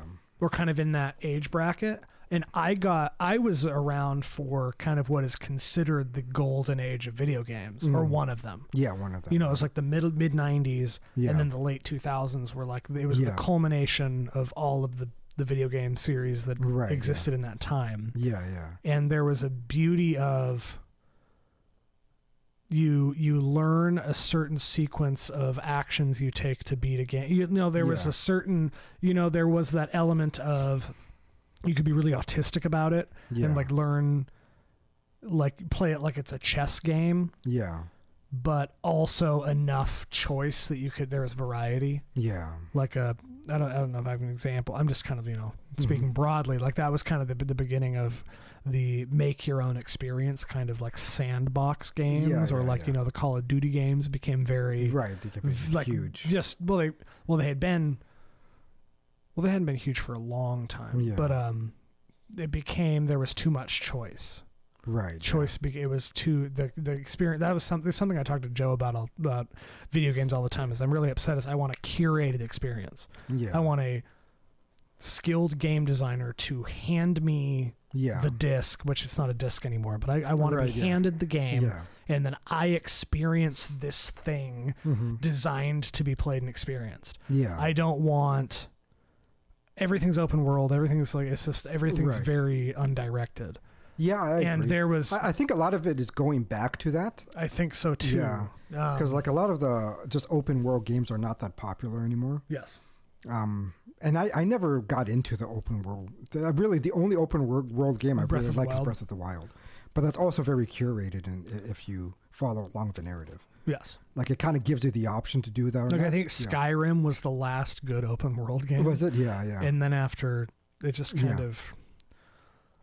There's not that much you can do if it's just do whatever you want. Right. Yeah. Which I think is a good example of, you know, the idea of freedom we've talked about. Yes. Even in a video game, freedom is the ability to do that which one is intended to do in the video game. Like it's not do whatever you want, because it's not fun. It isn't, yeah. Or it gets old quickly. There's no replay value. Like I remember I got really excited when I was playing the first time when I played Grand Theft Auto. Was it 5? Which one had the bank robber scene in the beginning? 5. Like I think it was 5, yeah. Yeah, I thought the whole game was going to be that way. Like I thought it was awesome. I was like, wow, there's like a narrative. Like I'm busting through the bank. You have to drive to the next thing. You can do that. Yeah, and I did it for a little bit, but then it just got old quickly after that. And it wasn't. I don't know. It's just not that fun when it's just completely open and do whatever the fuck you want. Well, yeah, it's like video games now serve as like an online space for people to exist online more than they do just video games. They do, yeah. They're designed to be streamed. They're designed to, you know. But what I was saying to Elijah is like I was his age when Modern Warfare, like Call of Duty Modern Warfare 2 came out, and Oblivion was out, and Skyrim came out. Like all of the best games of that, you know, kind of the 10 years before and the 10 years after it, even now are still considered the best games of all time. Yeah. Like Fallout New Vegas or something. They were all coming out when I was young, and like I just was glad that I cared to play video games when like Halo Reach came out. And I just like here to do it and have the memory of it and not have to do it. Like I don't have to. I feel the same way, but just in terms of the 8-bit Nintendo and N64 and Sega Genesis days. Yes, and I think that was another golden era. Yeah, I thought we just nothing has ever matched fun gameplay. Well, even then, like early 2000s GameCube games were fantastic. They were, they were still great. That was my childhood. So my childhood was the regular NES, but then my teenage years with the SNES, and then up to the N64 and the PS1 era. Was basically my late teenage last year. When did the 64 come out? 97? 96, I think. 96? Yeah, 96, yeah. Because I was a child with the 64. I remember when the GameCube came out. I was young, but I was around. Yeah. But like even... It's just... But like if you ever play ice hockey on the regular Nintendo, it's just fun. Yes, It's like I this agree. fast-paced insanity. It's like going back. It's like going to like 3-on-3 or whatever. And there is something to like, when I think of Mario Kart, Yeah. I think of Double Dash. Double Dash. Yeah. I think that was the GameCube. last great Yeah. Mario Kart game. Yeah. And then after that, The newest one is really good. is it? Mario Kart 8. Yeah. I think it's too chaotic. Do you? I think that's too much going on. Yeah, I think that there's something to me about video games now where there's just too much. Mm-hmm. There's no space to be good at it. Yeah. There's too much happening to you all the time. Yeah. So when I play 8, I'm constantly irritated that I've just been hit and then hit and then hit and then hit and then hit. I'm like, just let me drive. Yeah. Let me be good at driving for a second. Yeah. Like, let me flex that I know how to drive the cart well. Yeah. But it's very random and chaotic, Yeah. and I find it very irritating. Yeah. But like another good memory I have in the old days was on Battletoads. oh yeah, Which is such a, I don't know, just a phenomenal game. see, the thing that I like about the era in which I grew up Yeah. is that people still had these Yeah. not super rarely. Like Yeah, they yeah. had an SNES. Right. Yeah. It wasn't super rare that people just had them laying around the house. It's increasingly rare, obviously, It is, to even yeah. have a TV you can play a GameCube on. Yes. Yeah. Yeah. Oh man, I hooked up I got an RCA adapter, the red, Oh, wow. yellow, white. Yeah. It was so dark. It looks bad. It's really bad. Yeah. It's like you have to buy a TV for it. Yes. You have to buy a tube TV. Yeah, you do, to make it look in any way. Which is super cheap. Yeah. I still have I have like 40 GameCube games in a GameCube. Do you really? Yeah, in my garage. Wow. Like I have Yeah. everything. I have 2 copies of the original Animal Crossing in English. I have like Nice. all of the Harvest Moons that came out for. Yeah. I have like Mario Kart. I have Super Smash Bros. Melee Yeah. for the GameCube. Hmm. I bet Elijah would like that if I had a Yeah, tube probably. TV and brought that over and be Yeah. like, "Hey, let's do this thing." Yeah. Yeah. But that's my Super Smash Bros. Yeah. I probably have more hours in that than any other game, but Yeah. I'd suck now. But well, I don't know. I don't know if It's funny how stuff like that sticks with you. So like for Elijah, he plays competitively for Super Smash Brothers, and he's really good at it. yeah But he still fondly remembers his very first Super Smash Brothers, which was the one on the Wii. yeah He's- Brawl. Yeah. I remember Brawl. He still says it's the best one for him. Yeah. It's like, no, it doesn't matter how much hours he puts into the newest one. He thinks Brawl was the best. Is it Super Smash Bros. Ultra? Right now? Super remember. Ultra? Yeah. I don't know what it's called. But yeah. But yeah, like Animal Crossing, the new one, Yeah. New Leaf. No, that's not the new one. No, it is. It's New Leaf. No. New Leaf was on the DS. The new one is New Horizons. That's true. I said New Leaf to someone who was talking about the Switch, and they didn't say anything. New Leaf was on the 3DS. Yes. I'm actually impressed with it because it changed an incredible amount of the way the game's played, Yeah. but maintained the chemistry of Animal Crossing. And so I don't know how much you've played of it or how much you've seen of it. Yeah, I haven't played it. Which one have you played? Any of the Animal Crossing games? No, I never got into them. Okay, they'd be too boring for I you. bought the one for the GameCube, and she's the one that played it. Amanda, I have 2 copies of It's Population Growing. Yeah. Oh, that was one thing that pissed me off about this New Horizons game is they changed the soundtrack. So Amanda, you can't see me, but when you start it and it goes like Nintendo and like there's a little Nintendo thing and it goes and it like starts the music. It was a whole chemistry thing. They brought it through in all the games and they changed the soundtrack in the newest one. Oh, did they? And I was like, stop. You're a Nintendo game. You can't change the soundtrack. Yeah. But they maintained the chemistry somehow. They changed the soundtrack. They changed the way the game's played. You can alter, but there's like something similar about it. Oh, okay. New Pokemon games don't feel like Pokemon games at all. Oh, really? Did you ever get into those? No, I never got into those. They just don't. That was after my era. Well, Yellow was 1995, 6, 4, 5. Was that on the Game Boy? Mm-hmm. Yeah. Yeah. Okay. Yeah, I mean, I was already a teenager. I was getting pussy. Because I remember seeing it in my friend's house. His little brother was playing it Yeah. on the N64. So I don't remember around what my 90s, point was. 97, yeah. I had a But thing, you said it's not the same. So, Oh, yeah. It's just not. No, I had a point that I was making with the Animal Crossing thing. No, you were saying something about how Elijah has his first memories of the thing. Mine would have been population growing in Wild World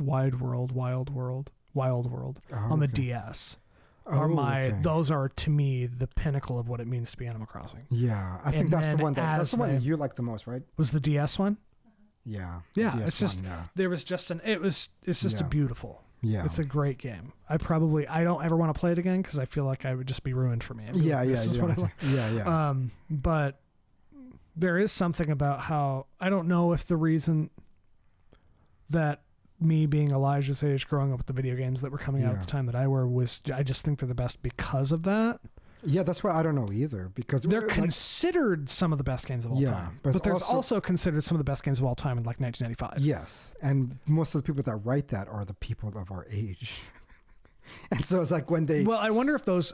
I wonder if the reason because that older people like me would like whenever you read their blogs, they would say like Super Metroid is one of the best games. Joshua Ham says 007 GoldenEye on the 64 was amazing. I'd say 007 Nightfire on the GameCube, which was essentially the same exact format with better graphics. Oh. No, I have too good of a memory. I have it's GoldenEye. GoldenEye and Nightfire are like sister games on different platforms. Yeah. No, it was. Was it Pierce Brosnan in GoldenEye in the game? Yeah. It's beautiful. It was so fucking good, man. That was the golden gun, the one shot. Yeah. Oh my gosh. Job. No one play Ob Job. It's too cheap. I got really, really good at throwing the hat. Yeah. Really far away, and then it was like. In a curve and then hitting people at a distance. Yeah. I think that is why now in video games I'm so good at leading shots. Okay. Like in like a Sniper Elite kind of thing or something. You know, you shoot and it's like you have to the bullet like has like a trap like a drop. Yeah. And there's physics to it. I'm like, it's Odd Job. I just I remember buying GoldenEye, and so I didn't even know this game was coming out, and we had some friends over, and I had money. I worked for my dad at Uncle Joe's. So that summer I had like quite a bit of money saved up. Yeah. And so he was like, "Hey, did you hear about GoldenEye?" I was like, "What?" I was like, "That movie?" I was like, "Yeah, that came out a few years ago." And then he was like, "No, the game for the N64," because he didn't have a 64. He only had a PlayStation, and I had a 64. And so we went over to Fred Meyer, and then I just bought it just because he really wanted to play it. And I was just blown away. I was like, "This is one of the most fun things I've ever played." And we played it like that entire summer. It's so good. Yeah, the entire summer was just... I think that the first Halo game really captured that kind of... Did it? Yeah, that's a lot of people tell me. That the multiplayer experience of... It's like a bullshitty... Yes. Everybody starts off with the same thing, has access to the same weapons. Everything's just the same, and you just go for it. Yeah. There's no... You don't have anything to do with the way the game's played. Right, yeah. And it's so silly. I miss the aesthetics of like that block fist of a hand that it has. Oh yeah. And it's like all they do is add a gun to it. It's it's perfect. It's beautiful. It's beautiful. It was. You know what other? Did you ever play the Age of Empires games? No. I have played hundreds of hours. Have you? Thousands of hours probably of Age of Empires 2. Same thing. Just really fun. Yeah, it's more like looks a like horrible. Game, right? Yeah. But more. It's not turn based. Oh, it isn't. It's active. Oh, okay. It's a Zerg rush kind of thing where like you build up so there's like you and then whoever, and you start with a map, and then there's the fog of war thing. Okay. Yeah. So there's what you can see, every little person you have. Yeah. You can have up to like, you can have hundreds of little people you have to like, and they're actively doing stuff. Like whether they're farming or building or like they're just whatever, they're doing all these different things and you have to manage all of it. Yeah. And there's the fog of war, which is everything's black. Yeah. The whole map, you can't see anything. Yeah. Unless you send your little scout or somebody out to discover the map. Yeah, that's how Civ is. But wherever your people are standing is your sight line. Oh, okay. So you can see the map, but you don't know where anybody is, and then you have to build up your little forces, and you send out to like destroy other people's things. Yeah. But then if they destroy you, you have to start all over building everything up again. But you've exploited all your resources, so you have to. It's a whole thing. Yeah, yeah. But again, that's one of the best examples of that genre of game of all time. Yeah, I actually do want to play that one because my favorite part's in Age of Empires. Yeah, Joe and I have too. The remastered version. Yeah. Yeah. Yeah, because the thing I love about Civ is mostly the war, and that's what I don't like about Civ 6. It's not war or It heavy. isn't. Yeah, it isn't war heavy at all. Like Civ 3 and 4. Is 7 out? No. No. Have they announced it? I don't know, maybe. But yeah, I loved used to making treaties with people and then just like breaking. You know what Jermaine says? What? He says Protestant versus Catholic real-time strategy game would be based.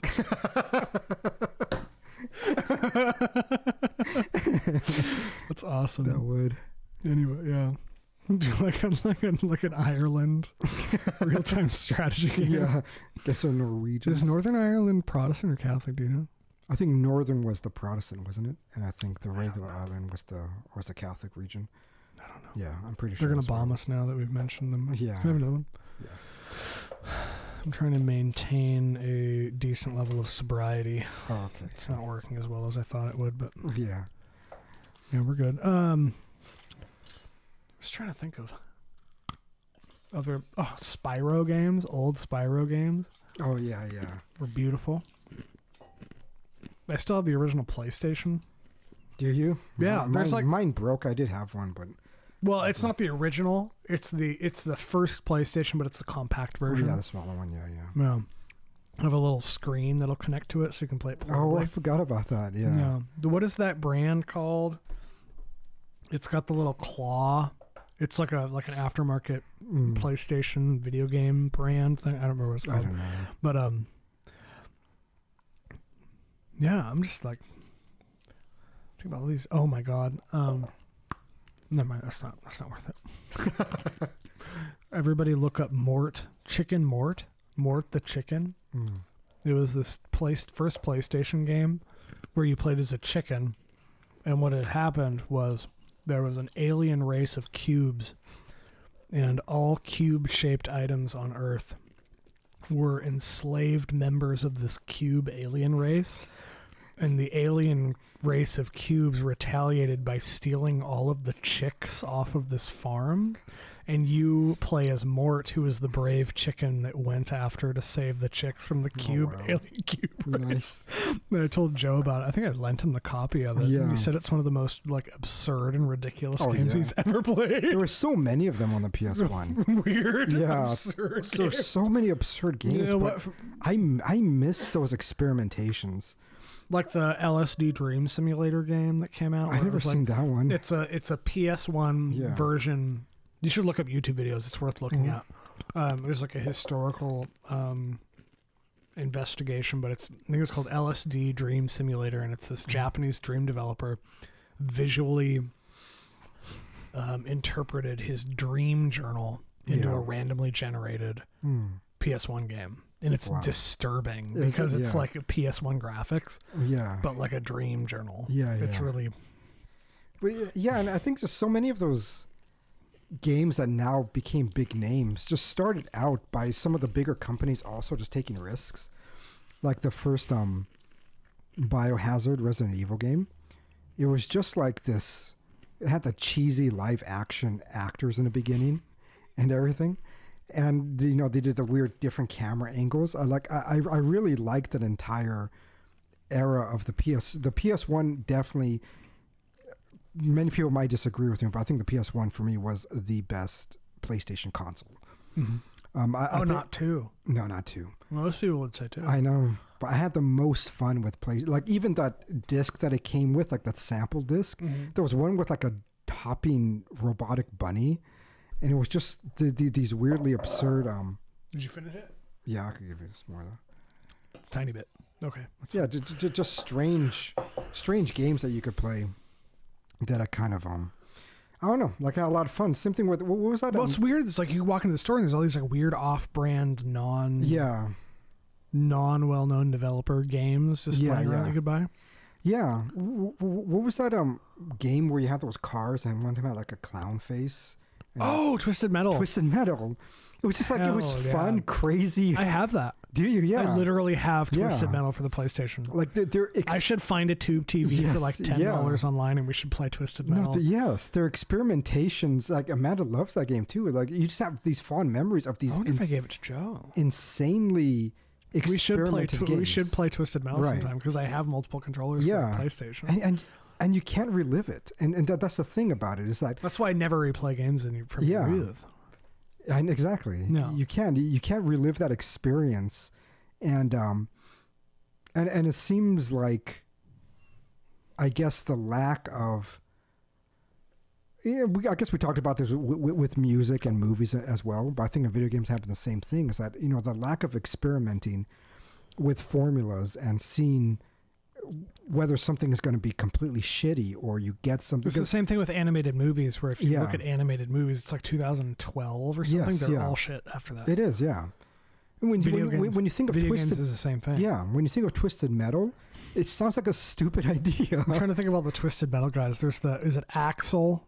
Is the black guy who's that was my guy. I played him the most. Oh man, he had okay. Oh my gosh! I'm glad that we're having a mutual experience of the same media right now. Yeah, really happens. Yes, from like a childhood. I know. What was the lowrider, the pink Cadillac with the flame? Yeah, thing? yeah. There was the front end loader that you pick up. There's the like Grim Reaper, like motorcycle rider. Yeah. Spectre was a cop car. Right. Yeah. Why do I have such? I haven't played that since I was. Yeah, for a while. 9 years old. Yeah. Wow. No, it's fond memories with a lot of these weird ass fucking games that came out, and I think where the young people are getting it now are just indie games. Well, of course, yeah, indie games are where all the best games are. And they're just experimenting with shit, and it's pretty awesome. And just seeing like Elijah having that Undertale thing. Yeah. Well, Undertale's old. I mean, relatively, it's like 10 years old now. Is it 10 years old? Yeah. Something like, no, it was 2015. Okay, yeah. But still, he's like, oh, you should play Undertale. I'm like, why are you still talking about that? Yeah. I think it's just because he's going like to the online shops and just like whatever's on sale. Yeah, he just buys it. And he's having a great time with it. And I don't know, like I do think, I guess I do think it still exists out there, but it exists in a very niche market.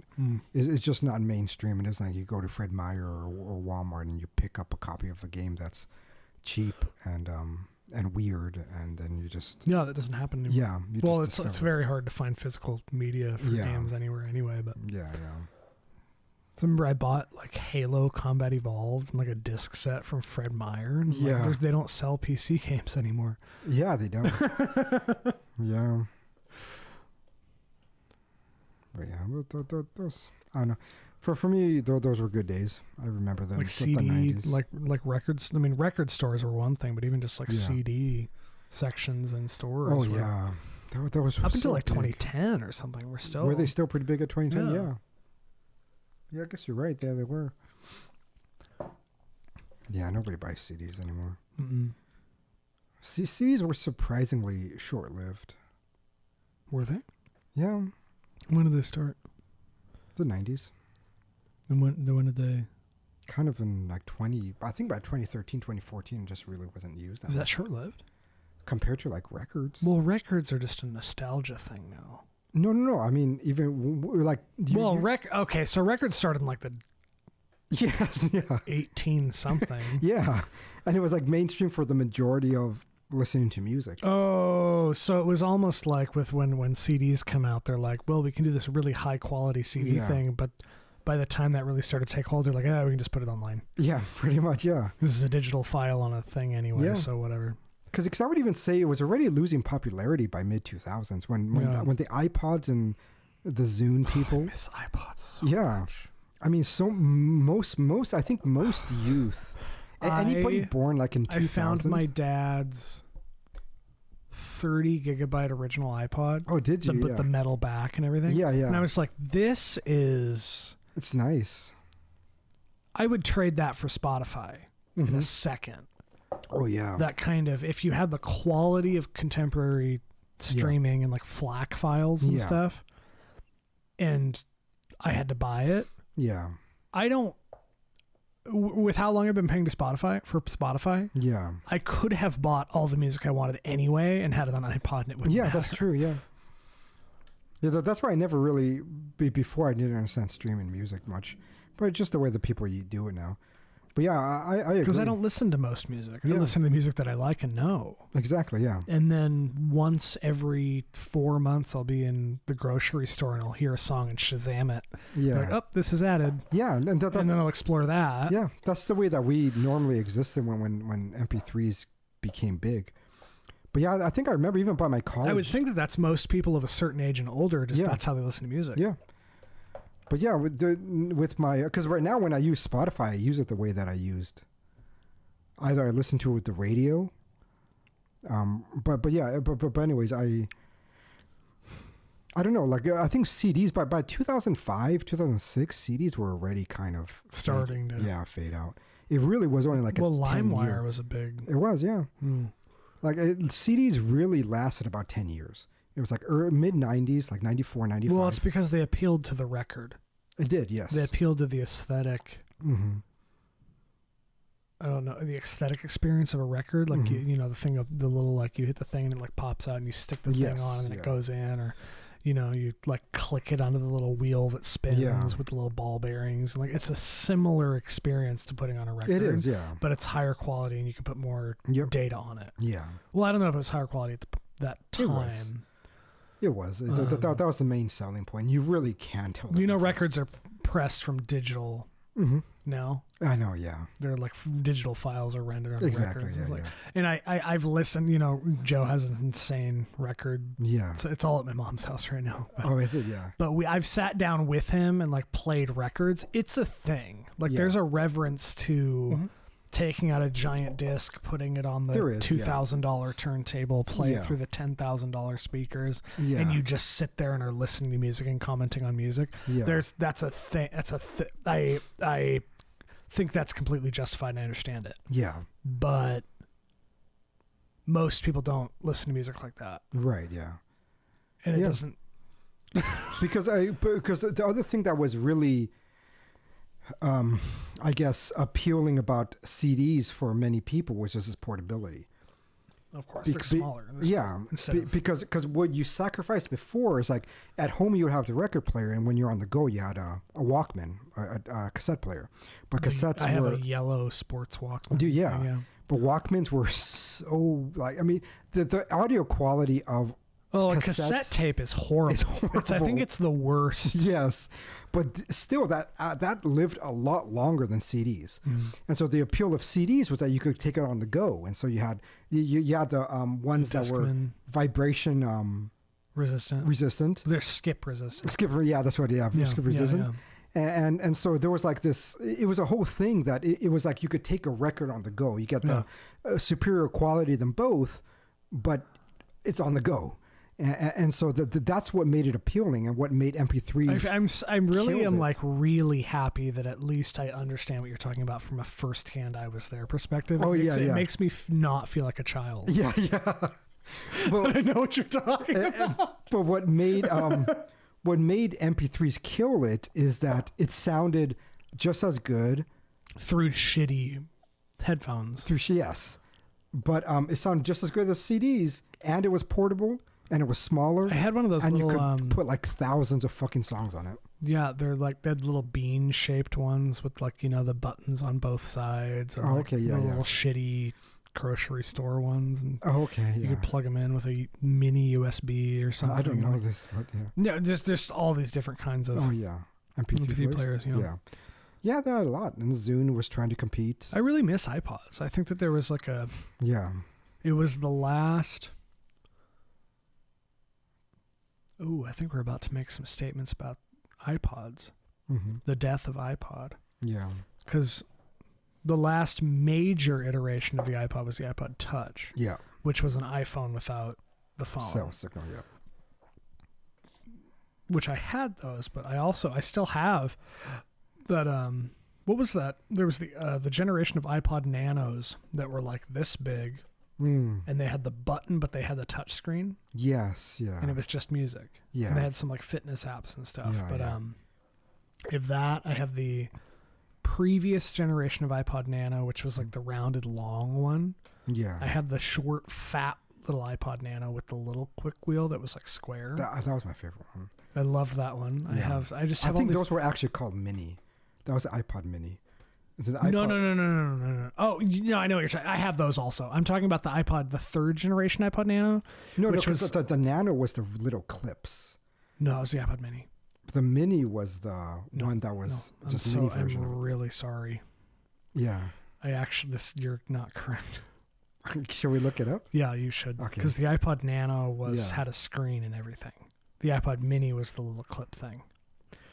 I'm very sorry to have out. No, you see, I told you, iPod Mini. Really? Yes, Let me find it. this one. Oh, The Nano. okay. Yeah, 'cause Nano is smaller. It's like the. Okay, but they still had a screen. So it's the iPod. So this is my favorite iPod Mini. Okay. And I'm talking about a later generation. So an Yeah. iPod Mini, when I Google it, yeah, what's the clip one? Nano. iPod Nano is the clip one. No. Okay, so what's the... No. These are the iPod Nanos. So I don't know that one. Those were like... I just know. Okay, I just know okay, the okay, iPod okay, Mini. okay. Oh, those were 2005 and onward. Oh, Shuffle were the small ones. Shuffle. Sorry, Yes, I'm yeah. like thinking of an iPod Mini. Yeah. iPod Shuffle is okay. So we're both not even okay. Yeah. No, so this is the third generation iPod Nano. That's the one I remember the best. Oh. Okay. But still, I mean, I have two of these ones, the 2012 version. It's weird to me that those came out even 10 years ago. Right. Yeah. I have one of these. No, two of these ones. Why do I have all this? I have one or two of these. I have one of these. I have Yeah. one of these, and then I have my mom's of the original. And there's something about it Yeah. where this thing existed for the playing. Look how beautiful this was. Like It's so chody. It's so fat. It felt so solid in the hand, and they had a gold Apple one. products don't feel super solid in the hand anymore.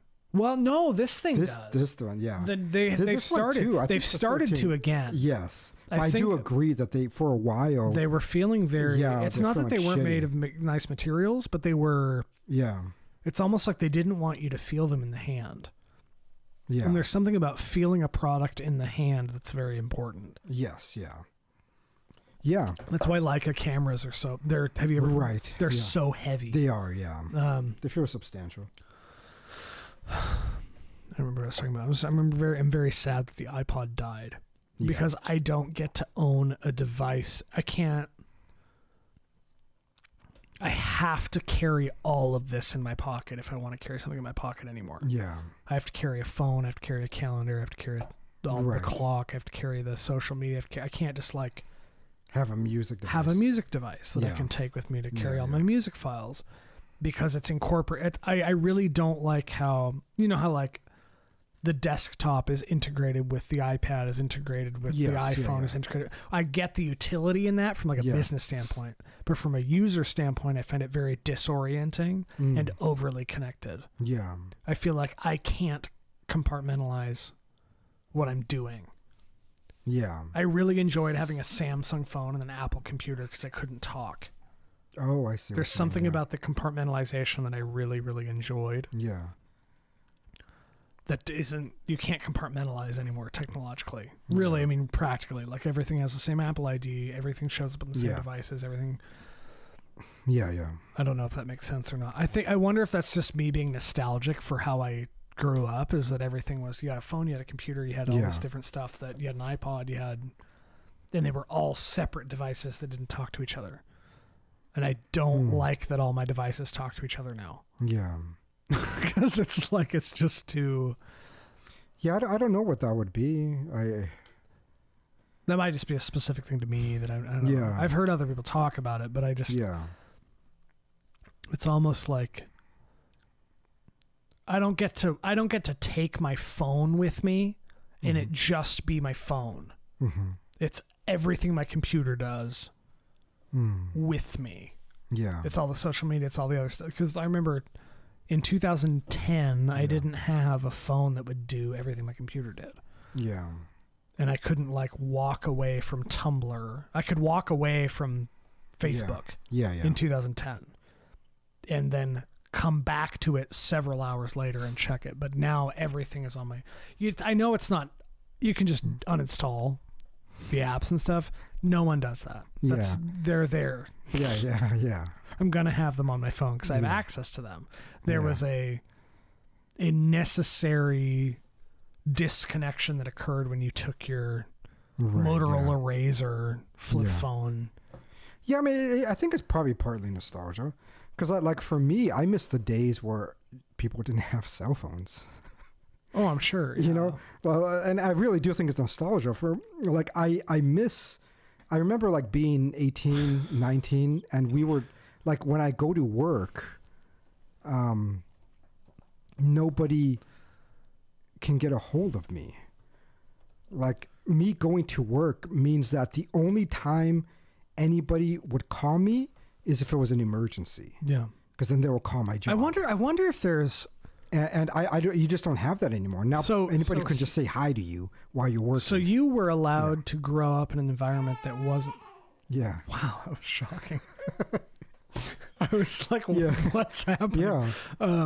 I grew up you grew up where in an environment where technology wasn't changing so fast that you had to adapt like we do now. Yes, yeah. I wonder if I entered a certain period or kind of, average period of human development when that was happening, and then it switched quickly enough that I feel like an old guy looking back at the old days. I don't know if I don't know how to articulate what I'm thinking. Well, I do think technology goes by quickly. It does now, especially. Yeah, but I think it even did back then because it was something that I had to adapt. Yeah, because I didn't like there were sporadic moments. Started in the 70s. Yeah, 60s and the 70s. But there was like sporadic moments during college where I had a phone, but then I couldn't afford the bill, and so then we couldn't keep it. And so the first time when I had a phone stably was 2007. And so any time before that, it was like I might have had it for maybe a year or a few months, and then I just canceled it. I couldn't afford the fucking bills, whatever.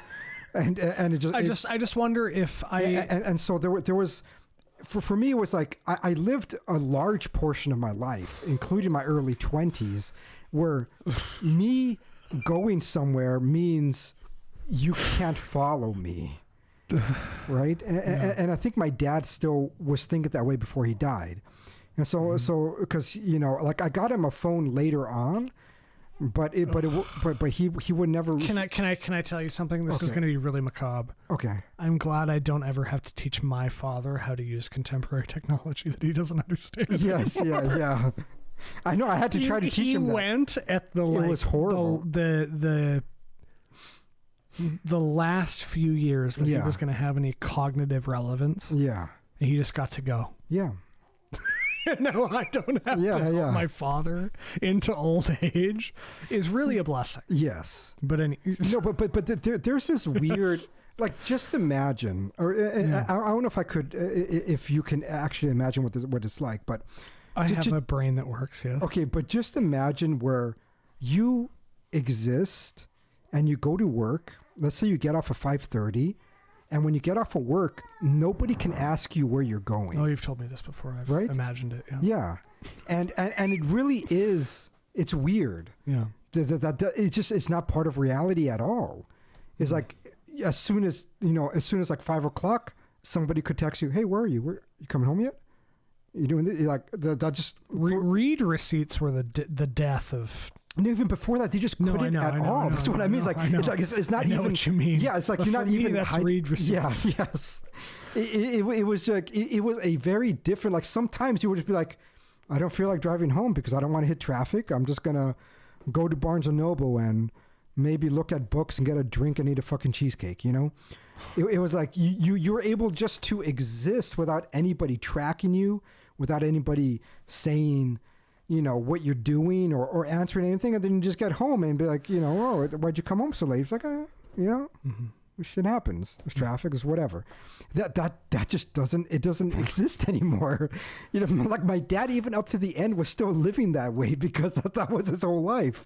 You know, he like after work, he would drink wine with his friends at the restaurant. Mm-hmm. You know, he would never check his phone. It would just be off. And it would just be like, whatever. But yeah, you just don't have that, that world cannot exist anymore. Everybody's connected at all times.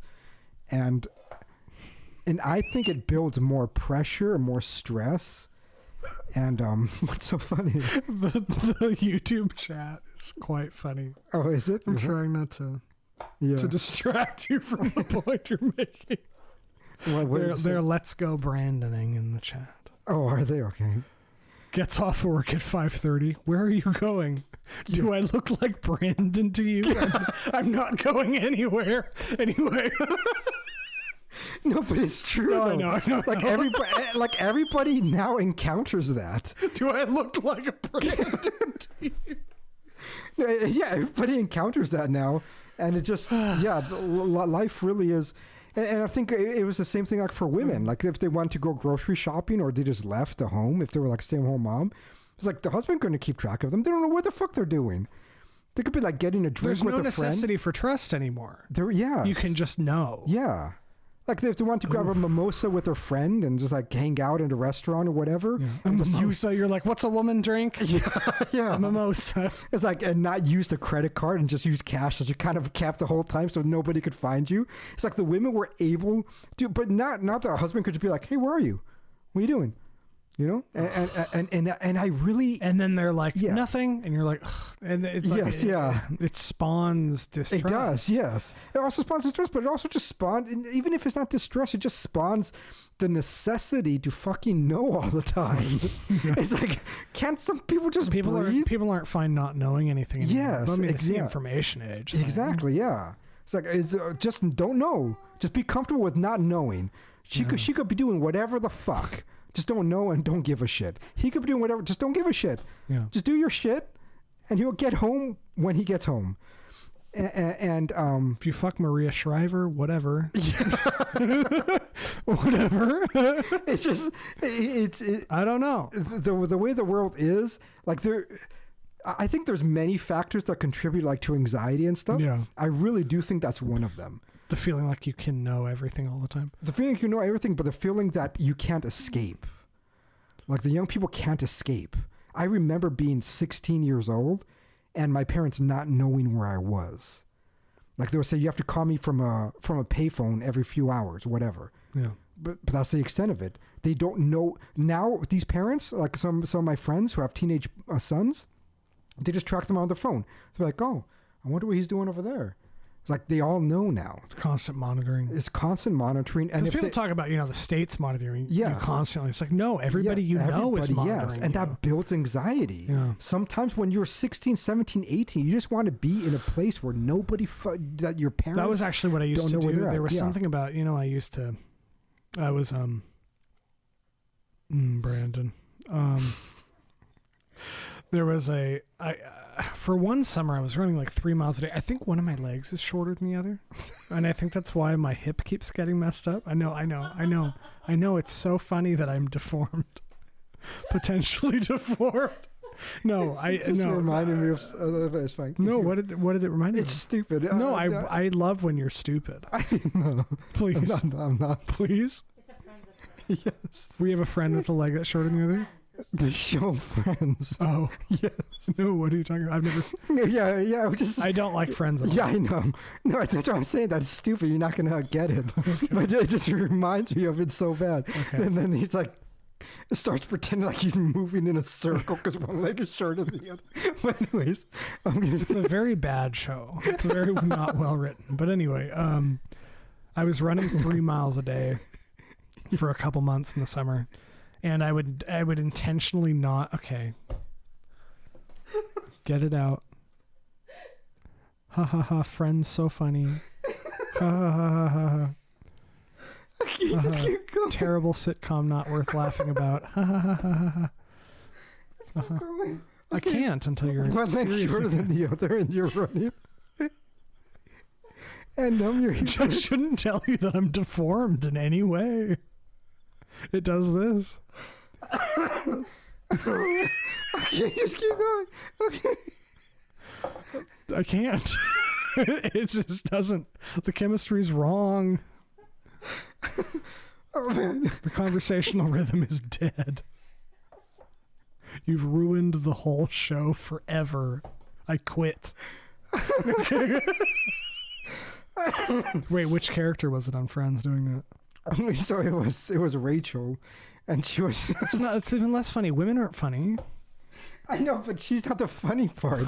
So her dad, who was like this insane doctor guy, but he was like a dick to everybody and made people cry all the time. Yeah. And then one character you liked in the whole show. Yes. and then her when she was dating Ross, and so like they were just I don't know who Ross is, but the Jew, and so they all look Jewish to me. They're from New York. no, one of them is Jew. Okay. Yes. Okay. Yeah, but anyways, it was just that thing, and then they were just bonding because they were making fun of her because she believed one leg is shorter than the other. It was just, it was like a very mean moment. I'm so sorry that some people have shorter legs than the other. I was like, wow, I just suddenly messed my hip up. I was running like 3 miles a day, and one day my hip was just fucked. Yeah. And I couldn't run more than a quarter mile, and I was like, what's happening?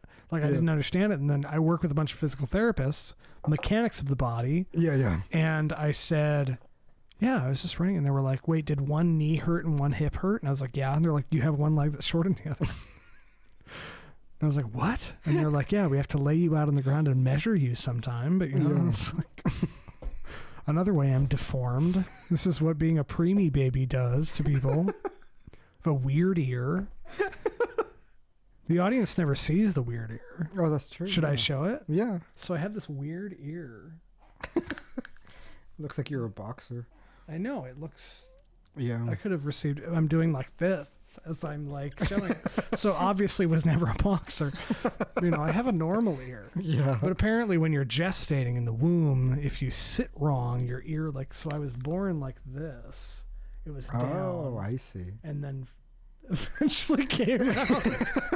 But I hate having a camera. I'm looking at myself here and I'm looking at myself here so that I can make sure that the the thing is.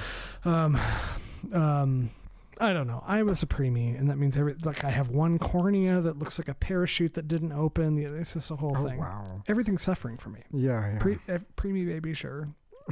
Would not have lived in other times in history. So thank you for modern medicine for allowing a genius like me to live past infancy. But anyway, that was a tangent. I don't remember what I was saying. Yeah, me either. I don't know. Yeah. You ruined everything. Sorry. It's fine. Oh, man. Whoa, look at my laugh is a giant fat audio spike. You know what's going to happen is eventually you're going to want to do the thing where we take live listener questions. Yeah. And I'm going to want to kill myself. Because every time you're like, oh, we should do this thing. I think this is working out because everybody's responding as if the audio's working. Yes. So that's hopeful. No, it's good. It's good. It's happening. Yeah, it's more editing. No more editing. That's the reason we did this is we wanted to not have to edit videos. We just don't have time for that shit. We don't have time. We're professionals. Yep. You're a professional and I'm $18 an hour is minimum wage now. So I'm a minimum wage employee. Yes. Yeah. In 2022.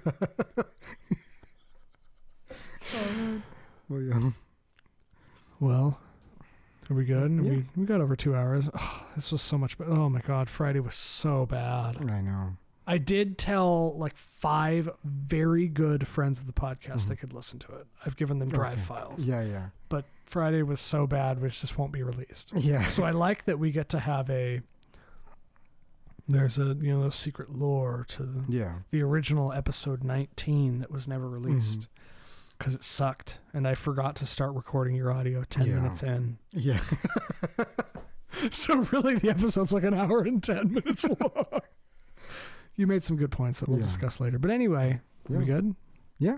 Do we end?